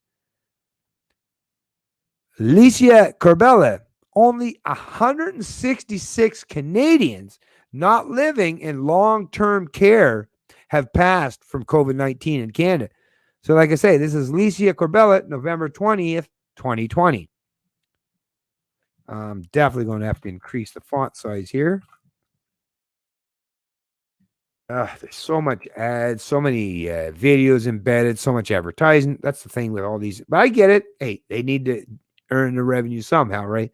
Anyway, should Alberta have another lockdown to stop the spread of COVID-19? Some people say yes, mostly those who won't lose their jobs if there is one, and others say no. That's the thing. People work for government who are part and parcel of the establishment or the ruling class. Yeah, no matter what the fuck, the things that they're promoting, they won't suffer the consequences. That's the thing with these people. When they're touting that lockdowns or working from home, all this stuff must be deemed necessary or mandated. They benefit from it. They're not going to suffer any negative consequences of this shit. So they're in a position to not be in a negative, or they're not in a negative position to give an honest, objective opinion. They're basing their opinions based on their own personal gains from this kind of central planning initiative. So keep that in mind. Those who say yes argue that since we're hitting record high infection rates in Alberta, it makes sense to have another lockdown to flatten the curve, like we did starting in March 17 with a stage 1 reopening on May 14th and stage 2 reopening on June 12th. Sometimes, however, it is best to look back a bit to gain some perspective. On April 9th, the Alberta government released a 28-page PowerPoint document called COVID-19 Modeling, accompanied with a televised address. The document spelled out 3 scenarios that predicted the number of infections and deaths caused by the novel coronavirus in Alberta. It read much like a horror novel. The extreme scenario predicted 16,000 to 32,000 deaths by August. Remember that? That was just for Alberta, folks, right? So their prediction, their modeling turned out to be a complete fucking farce and not even close to reflecting reality. Let's keep this in mind. Needless to say, even the modelers are undoubtedly delighted that their forecasts make them look foolish. As of Thursday, Alberta had a total of 451 deaths from COVID. As of Wednesday, in all of Canada, 11,265 people have died, far below what was anticipated for Alberta alone by the end of the summer. All of these deaths are sad and many are tragic, but we know a lot more about COVID now than we did just 7 months ago. The so-called elevated scenario in the Alberta model predicted 500 to 6,600 deaths by mid-August, and the probable scenario predicted anywhere from 400 to 3,100 deaths by mid-August. In other words, even the probable scenario was worse than what actually has happened. Experts then believed that COVID-19 was much worse than it is. In March and April, while Canada was still in lockdown, Canada's Chief Medical Officer of Health, Dr. Theresa Tam, told Canadians not to wear a mask. Now, anything like this that's underlined, click on it because it'll have a link to prove the validity of that claim. Most people haven't learned how to use masks, she said. Clearly underestimate the intelligence of Canadians, and there is no need to use a mask for well people, she added. Later, she said, putting a mask on an asymptomatic person is not beneficial. 7 weeks later, she completely changed her mind and encouraged all Canadians to wear masks when in public indoor places. Oh, you mean once they finally get the order of all them millions of masks, right? Now all of a sudden, yeah, wear your mask, right? The look in the rearview mirror is essential if we are to make the right decision going forward. Yes, we are in a second wave. And while we face the same enemy, we know it much better now than we did then, and therefore we know how to evade it. That many people flout precautions is disgraceful, but many people drive recklessly too, harming and killing others. It is dreadful, unfair, but we can't demand that everyone park their cars indefinitely as a result. Exactly. Let me just say that again. That many people flout precautions is disgraceful, but many people drive recklessly too, harming and killing others. It is dreadful. It's dreadfully unfair, but we can't demand that everyone park their cars indefinitely as a result, right? Right? Exactly. That's a pretty good analogy as far as I'm concerned. As of November 15th, Hinshaw saw about 40% of cases are linked to a household or social gathering or private event. 10% are linked to continuing care, 4% to child care or K-12 schools, and 3% to acute care outbreaks. But for 30%, the source remains unknown. Anyways, this is the part that I want to get to. Like I say, this will definitely be linked in the description of the stream below, but this is the part that I thought was most interesting. And the crazy part about this is me and my wife both tested this, as you can see. Now, this is the article out of the Calgary Herald, and luckily, because I could share my screen on this, you can see that this is the entirety of the article. And as you scream down, and then you can see, like right here, to put all of this into further context last year, 2020. So as you can see, all this stuff, look at how this works. You click on that. That'll give you a link. And then if you get down here further, and all of this is just advertisement, right? But because I have my ad blocker on, I won't see that. Now their review, that's why the screen looks a little different, because I have my ad blocker on. I'm not paying for people's advertising if I can get the article without it, right? But anyways, as you can see, on Thursday, 284 people were in Alberta hospitals with COVID-19, 60 of whom were in ICU. Now, here's the part that I found most interesting. On my wife's cell phone, when I got her to link this article on her cell phone, this entire paragraph right here, and let me highlight it, is completely and absolutely missing if you're on a mobile device, which is weird. Now, I'm on a desktop device right now, but I can definitely get this. And this article, if I pull it up on my laptop, it shows up in its entirety with this entire paragraph included. But on a mobile platform, which, think about it, who are the people? That's the thing.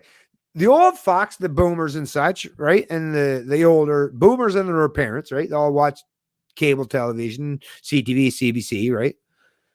The younger people are mostly on their mobile devices. Who are the people that actually function with laptops and desktops? Well, it's mostly Gen Xers like myself that grew up with the internet and learning about the PCs and all this stuff. So the fact that it works on our devices, but we're overlooked and ignored and never given them any ability to espouse or expand upon our thought process or our position in regards to all this bullshit, right? So because the boomers and the millennials, it's all about television, old school media platforms, or mostly phones and tablets, like the new way of doing things. The fact that this entire paragraph is removed from people that are the younger generation. So what? You realize that you're not going to convince or trick people like that are part of the Generation Next cohort. You realize you're not going to fuck us over, but You're trying to keep the millennials. Is that what this is all about? Keep the millennials so that they still believe in the rhetoric, or they'll believe in of the establishment, or they believe that, oh, look, this didn't show up on my device, so I guess Bennett Hunter and these people that are saying that this stuff exists, they're lying to me, right? No, not really, because you know what? I'm going to click on it right now, and I'm going to include that in my video, and you'll see that this actually happens in real time, right? No tricks, no illusions, right? No debauchery included. Watch this, folks. Boom. Here we go. Clicked right on it. Oh, no, that's the Alberta thing. Sorry, let me... My bad. My bad. I clicked on the wrong one. So here we go. Okay, let me do that again. I know that was a bit of a fucking fail there on my behalf, I'll admit. But let me try that once again. So here we are. Here we are, folks. And make sure you folks can see it. Oh, I guess you didn't. So I guess I actually have to... Okay, so I do have to actually take that link. Stop.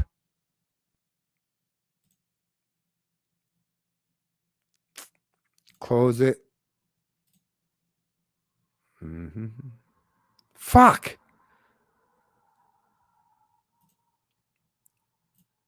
Here we go. Let me put it at, it was at the 3 minute and 30 seconds. So let me click on it here. 1 sec. Share screen. Where is it? CTV. There it is. So now you definitely want to click on this to find this, because we tried this too, me and my wife. We tried this. Even if you click on this link that I'm going to include in it, it might not necessarily give you exactly what you need. So what you need to do, what my wife had to do, let me just make sure, because there was something that she had to do.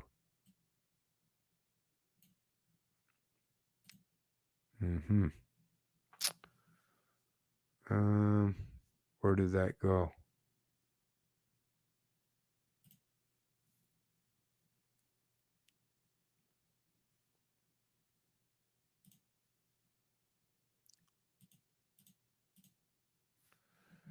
It was for the November 15th, I believe.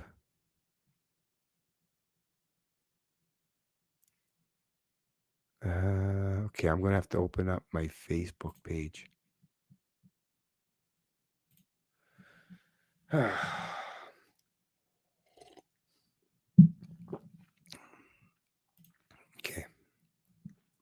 Actually, let me check it real quick.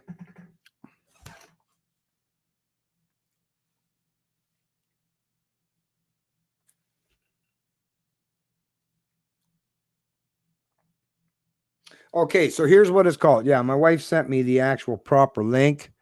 Let me get back here and check this. Let me click out of this. So here, let me bring me up here. I'll take this article out of here real quick. So as you can see, let me just make sure. Oh, shit. Oh, fuck. What the hell? It's too dark. Ah, fuck. You can't see that. That's really weird. Is it because it's too bright? Anyways, I'm just going to give you an idea of what you need to type in your description. Actually, I'm going to type it as a comment. CTV. National News for Sunday. National News for... Fuck. Sunday.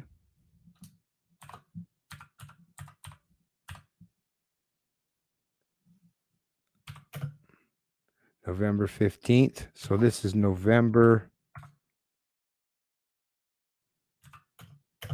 15. 2020.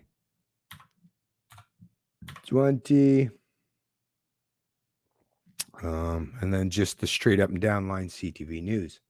So basically, how do you do that? Where is that line that's straight up and down? Nope. Shit. Okay, that worked. CTV News. CTV News. So if you type that in, let me just double check here. Oh, there should have been a space between the CTV National News for Sunday, November 15th, 2020. Anyways, like I say, I will place a link to this stuff and hopefully it'll all work for you. But I'm going to play it right here. So at the very least, even if you can't get the link, I'm going to do my best to make sure that you understand what the fuck's going on here.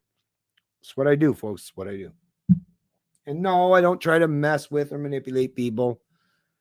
Just because everything doesn't work out perfect. I'm a one-man band here. What the fuck? I don't know what to tell you, folks. But anyways, so let me play this a little bit. Okay. That's good news. All right. Thank you, Todd. One of the most troubling aspects of the second wave is the resurgence of COVID in long-term care homes, where the virus is finding most of its victims. Today, Quebec promised $100 million for home care and care workers' wages. Since the start of the pandemic, close to 11,000 Canadians have died, and more than 10,500 of them were seniors and staff in long-term care, with most of the fatalities in Quebec and Ontario. The early days of the pandemic exposed many underlying issues with how Canada cares for its most vulnerable. And in spite of okay, I got to go back here. Again. At the Cedar Croft Retirement Home in Stratford, Ontario, they're scrambling to contain a COVID-19 outbreak. For the families of loved ones who live there, oh my God, is agonizing. Very terrified and very, very frustrated and helpless is how we feel. Vicky Telfer's dad is healthy, but has been transferred to a nearby hospital to keep him safe. With 60 active cases, that's how the home is separating the COVID-free from the sick. In Toronto, the worst outbreak is at this long-term care home. 7 residents have died. 136 have tested positive. You see the number of deaths increasing in long-term care. And so I think people should understand that we're heading to a place that is very bad. It's a place the province has been before. Really hope that Ontario would have learned from the lessons of April and May. Kathy Park's father died at Orchard Villa in Pickering last April. She filed a lawsuit alleging negligence. Now she's an advocate for national standards in long-term care homes. What we have is working, so we need big change, and that's what we're hoping for. Problems that existed before the pandemic were exposed during the first wave, and governments promised to fix them. But many still exist. Low-paid frontline workers are moving between homes. There's a lack of on-site testing. Oh yeah, I've gone too far. Okay, hold on. Sorry, folks, I went too far. Fuck!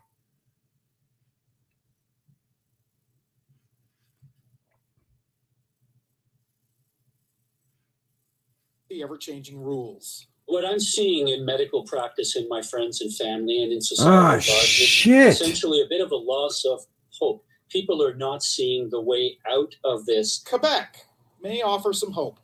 The province reported 300 fewer cases Sunday, with numbers dropping in regions recently designated, quote, orange or red.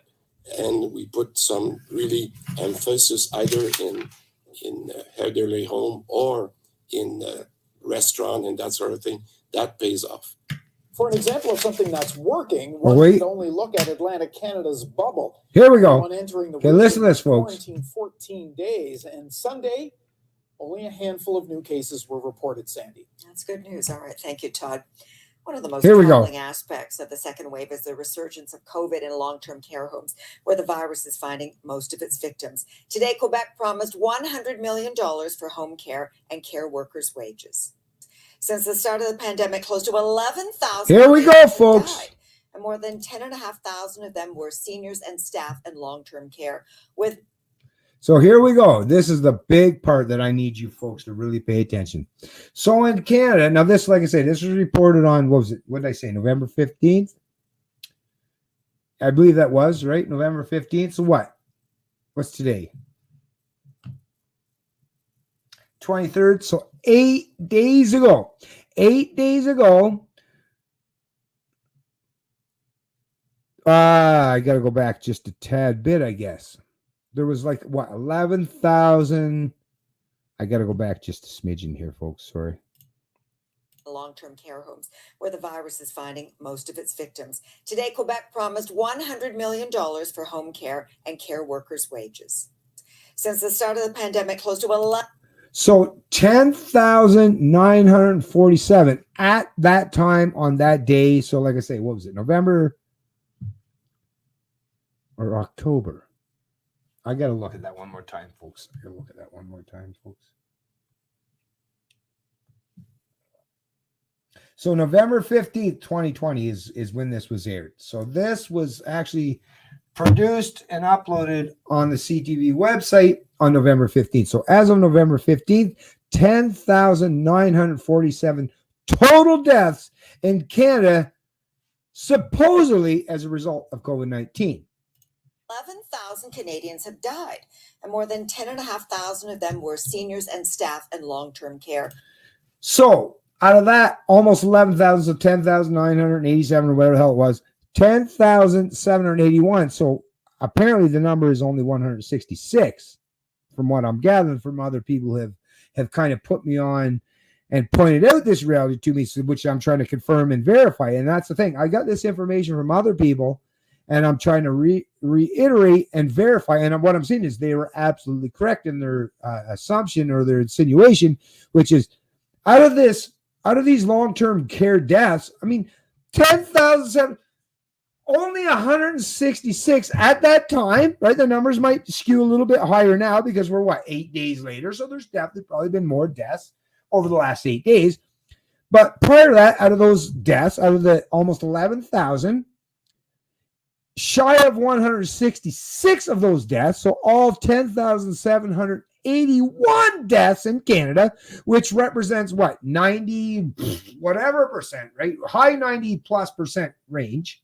Right at this point in time, we're all in long-term care facilities, and the vast overwhelming majority, if you look at this almost makes up and represents the entirety of that number alone, just in two fucking provinces, Quebec and Ontario, right? So 6,557, 3,329. So you're looking at 9,870, or should I say 86? I'm just doing my math real quick here. 9,800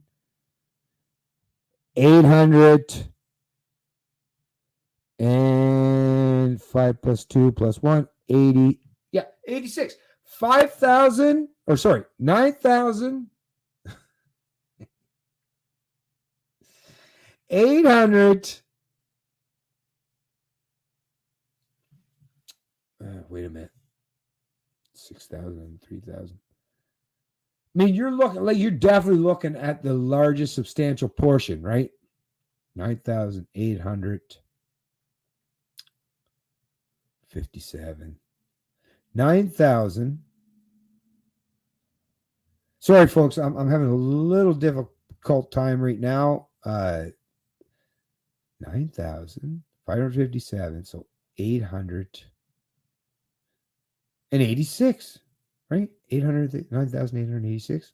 Does that not seem what's right?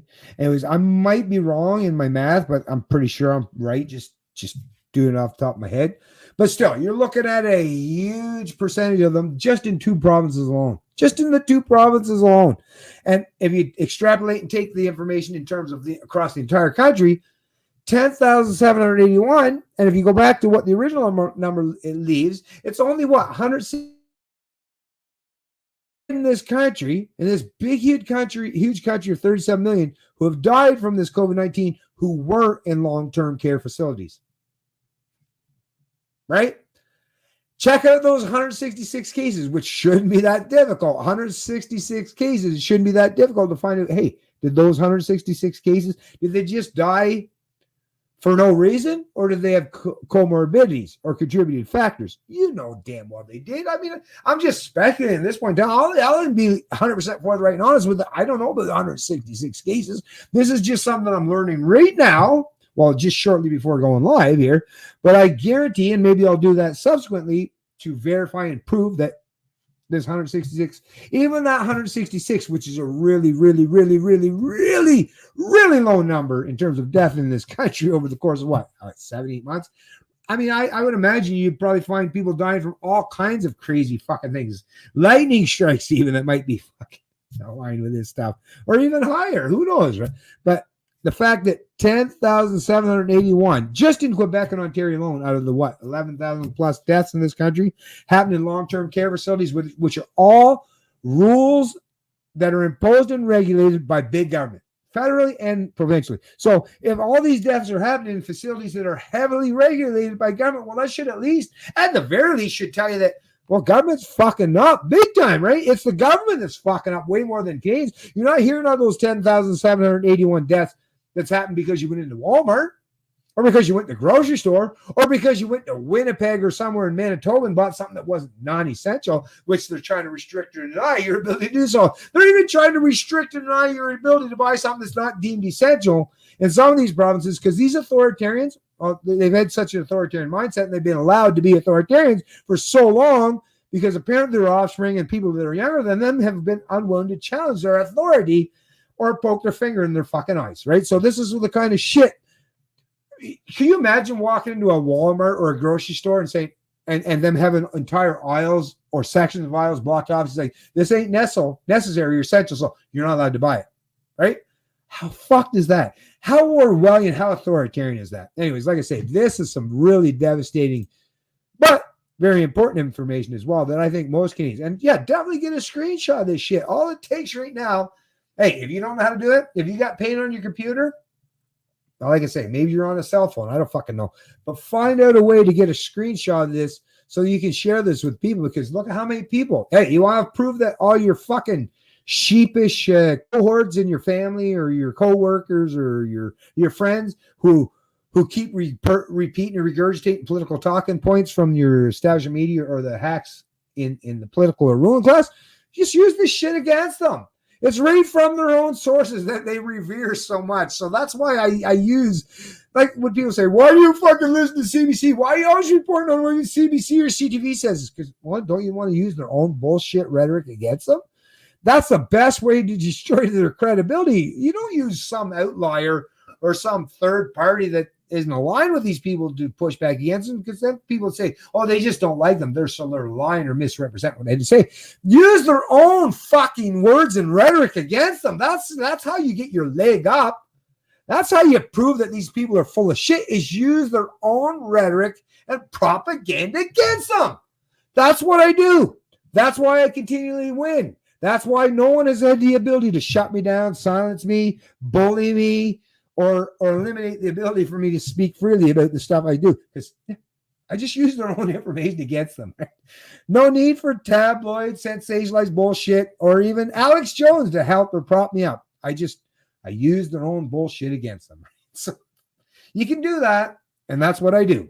And I'm giving you the ability to do the same thing. So this actually is the most important part of this video, and I definitely recommend that you download, share, and re-upload this kind of information, because this is something that most Canadians desperately need to hear. And damn right you know, that I'm going to be sharing this stuff in the link of this particular description. Because like I say, it was the information was provided in multiple sources. And just give me one quick sec here, folks. How far are we into this? 147, 148. Actually, you know what? I'm going to tie it up by the 2-hour mark. So don't even worry about it. Let me just read a little bit. Because like I say, I got the most important things that I wanted to covered. And it worked out pretty goddamn good. Couple minor wrinkles I had to iron out, but it's all good. Yeah, just type in some zeros, create some wealth. What could possibly go wrong? Right? Of course, Freeland doesn't know where the money comes from. She is a socialist journalist knowing nothing of finance. Of course, Trish. And thank you, Trish, for joining the stream. She is a supreme useful idiot. Yeah, she sure is, Corey. Hello, anybody see any common sense? Well, it's right here, but not out there. Not much out there. Hey, what's going on, Jesse Zacco? If that were about the Canadian dollar, then why can't the government raise it over a dollar mark? Because this chick is spreading misinformation. Talk about La La Land. Well, I definitely agree with you there, even though I'm not 100% completely understand what you were trying to say, but I think I kind of get the gist of it.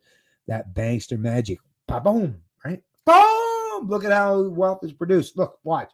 Boom, there's your wealth. Take it as you want. Common sense, hello, common sense. Where are you? Paging common sense. Hello, common sense. Are you out there? Anywhere? Please respond. Nope. Sorry, we're not hearing much these days. Common sense has been placed 6 feet or under and is never to be seen again. Well, I sure shit hope that's not the case.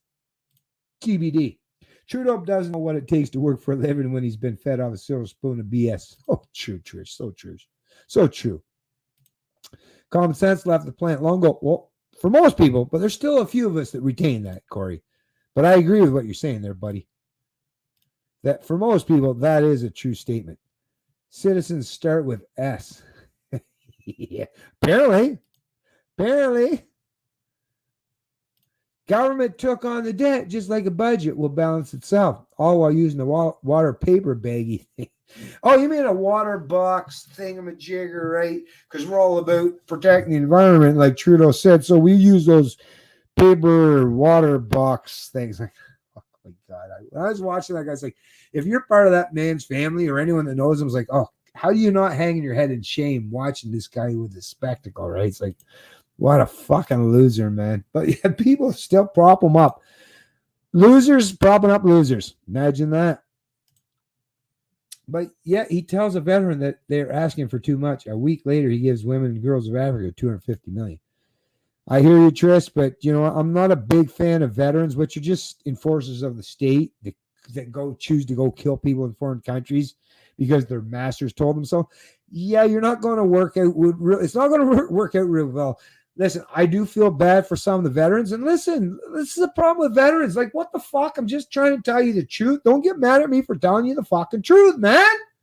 The fuck? You're all about, if you're a veteran, you're all about defending freedoms and liberty, right? Well, then listen to me when I tell you you weren't defending freedoms and liberty, all right? That's all I'm saying. And I'm not saying you're a bad person, right? I'm just saying you might want to think a little bit more critically going forward, right? Hey, fuck, man. Fuck. The government took on the debt for us. Who believes this shit? Oh, lots of Canadians do that too. Of course, it's pure propaganda. I'm tuning out these statist sociopaths. Well, I think you always have been, Rika, right? I know I do. Although, I still listen to these dipshits. Why? Because I want to know what's going on. I like to know what my enemy's thinking. Buy gold, silver, stock, food, and waste. And water, people. Yeah, you definitely want to make sure you're prepared. That is something I don't care how you're going to prepare, but definitely be prepared. Wish when I got sick it was due to COVID with no medical benefits for work. My medicine will put me back $100 plus every month for the rest of my life. Only 30. I hope it's long still. Yeah, sorry to hear about that. So it's a rough deal. Hey, that's the thing with being a human being, though. We get some fucking rough shit. That's what it is to be just, you know. Anyways, free until there's nothing left. Great way to take a country down, screw up the economy with great debt. Notice we don't even have a budget. Incoming dollars, outgoing, no budget. Right on, Jesus. Just scrolling down here, folks. Funny thing, not too long ago, Canadians paid off Pierre Trudeau's national debt. Took 35 years to pay that bill. I can't believe people were stupid enough to do it. Right? Idiots, right? Idiots. Socialism and globalism will destroy this country if enough Canadians comply with tyrannical. Yeah, it will. And I think most Canadians will.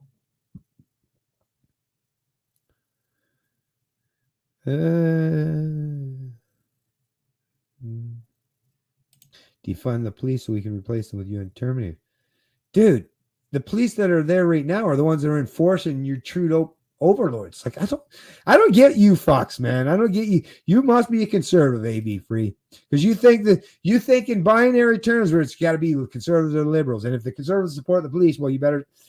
I don't know, but whatever. Keep believing whatever nonsense you want to believe when it comes to the police. The police are the enforcers of the state. That's what they are. Who do you think? Why do you think people are scared to go against Trudeau? If you didn't have the enforcers that were there to defend them, don't you think there'd be a lot more Canadians who'd be willing to challenge Trudeau? Even physically, right? Even use violence against him if he didn't have all the enforcers to protect him. Come on.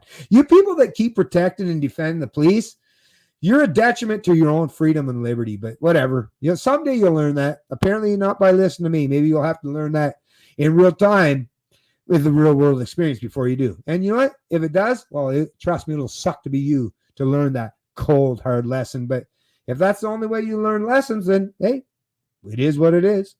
China will buy up most of Canada, so don't worry. You tax because you're a crime organization. Yeah, well, that's what mafiosos do, right?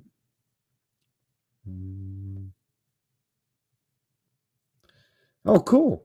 A new one. Kekistani refugee. What we know is a drop. Well, that is true. I would definitely agree with that one, Kekistan. The more I know, the more I learn, the less I know, right? That is actually a truthful statement. But people use the fact that we're honest and truthful against us to try to suggest that we're uninformed or ill-informed because we recognize or acknowledge the truth that we don't know everything. The ones that pretend that they know everything will say, well, see, these guys don't know anything. We're the ones that know everything. But anyways, it is what it is. Did I turn this back? Oh, fuck, I didn't. Sorry about that, folks. I left it on the shitty setting there for a little bit. But anyways, we got it figured out and fixed now.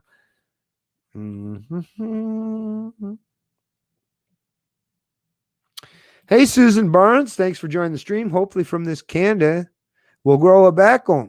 It's getting fucking embarrassing how we just lay down and say, I'm sorry.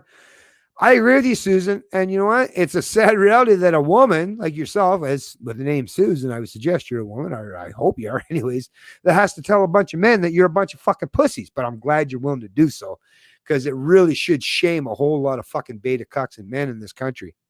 I have heard university kids say, let the government for it not understand it's their own tax dollars. Then they freak out when taxes are taken out of their paychecks in the future. Yeah. Well, that's socialism, right?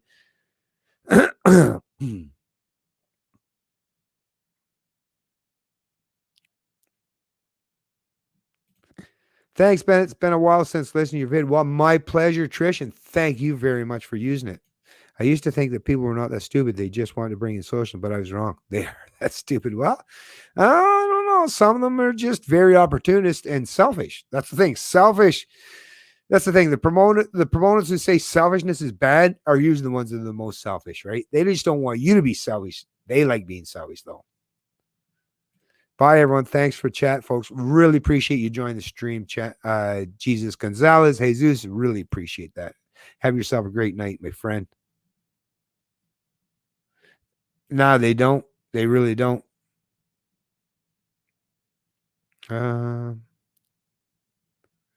Anyways, folks, looks like it's kind of quieting down there now. What's this? I just want to read this.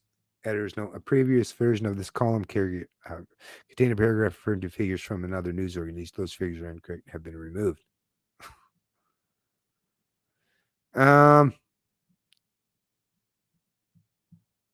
I haven't seen any retraction from CTV News. If I do see that, then maybe I'll suggest. But then can you offer, hey, Jesus, what I would suggest, can you offer up a new, because if you're going to retract information, there's got to be a link to the actual new information, right? So can you at least show the new information? Because now you're just making people get all fucked up and say, oh, so all this was a bunch of bullshit, right? It's like if you're going to chime in, all I would suggest, once again, not trying to be rude or anything, but if you're going to suggest that somebody was wrong, well, offer the right information. That's what I do. I always offer the information. Like, just give me that and I'll click on it and I'll use that, to expand or elaborate on the information that I've garnered or gained so far. But if you haven't done that, then you're not doing a whole lot to be helpful in that situation. And nothing against you, Jesus. I get it. But you got to help me out here. If you're going to try to rebut or rebuke anything that I produce or provide or share on this on my video or in my content, at least offer something up there than just rhetoric, right? Evidence matters, right? To me, I don't say or suggest anything without showing evidence to back up what I got to say. And if you're not willing to do the same thing, then I'm just going to scroll on past it. Okay. That's all I'm going to say. So anyways, folks, like I say, I really appreciate you all for joining the stream. And as I've suggested early on, all of it is going to be linked in the description of the video, not just the original links, but even some of the subsequent links in those descriptions, even some of the links that this person is suggesting that maybe weren't correct. Well, hey, You might want to cover them. You might want to suggest to them that they were fake news or they were provided false information or misinforming the people. Did CTV retract their statement or put out a giant editorial note or publication saying that we lied to the Canadian people? Well, if they did, then place a link to that in the description of the video below, and I'll share that as well. But unless I see that, well, I'm just going to go with the fact that that's the information they provided to Canadians, and that's what a whole lot of Canadians took away from that. So that's how Canadians are thinking. The thought process of a lot of Canadians who watch that CTV program, their thought processes going forward are going to be based and reflective of the information these fake news organizations provided them. So sorry for pointing that reality out.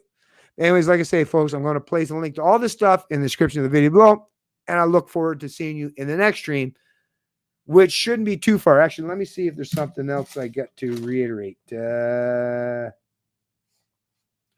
Theft and force as a means to an end. That is what supporters of government advocate for. So government is all about force and theft, right? Redistribution of income or wealth or productivity or the fruits of your labor. That's what government does. It has this so-called authority to redistribute all that stuff, which is not a legitimate authority, but that's what government does. And obviously that's force. No one agreed to that. I sure shouldn't agree with it. So government forces me to pay for other people or to pay for their services or to pay for their propaganda. That's what government is. Government is force, government is propaganda, and government is theft.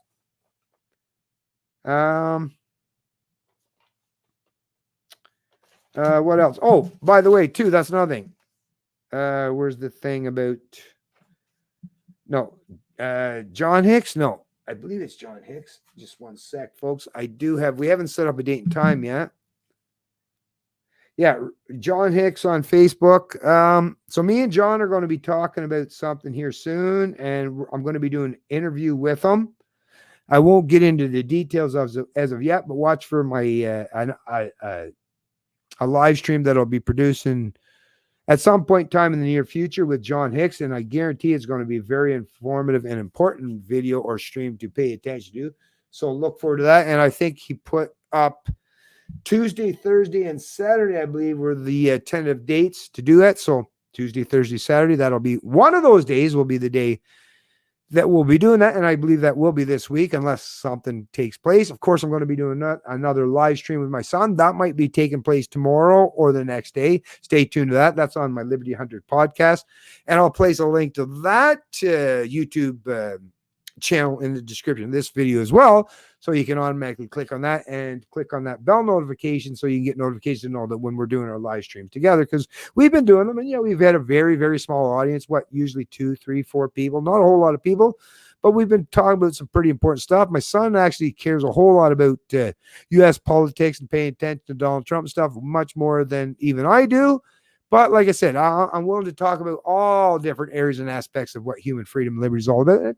At the end of the day, whatever country you live in, we're all humans, right? Freedom matters no matter, if you're black, brown, white, green, yellow, red, right? Freedom matters to us all. So anyways, look forward to all those stuff. And in addition, and on top of that, I'm definitely going to be doing a whole lot more videos and uploads on my own personal channel, Canadian Libertarian. And in addition to the streams, I'm going to get back to doing some of these videos that are usually between 5, 10, 15 minutes long, covering individual and particular articles, but in a manner so that they're much more readily shareable, watchable, and convenient for most people. So, like I say, thanks for everyone who showed up the stream. I'll see you in the next one. This is Canadian Libertarian, and I love liberty.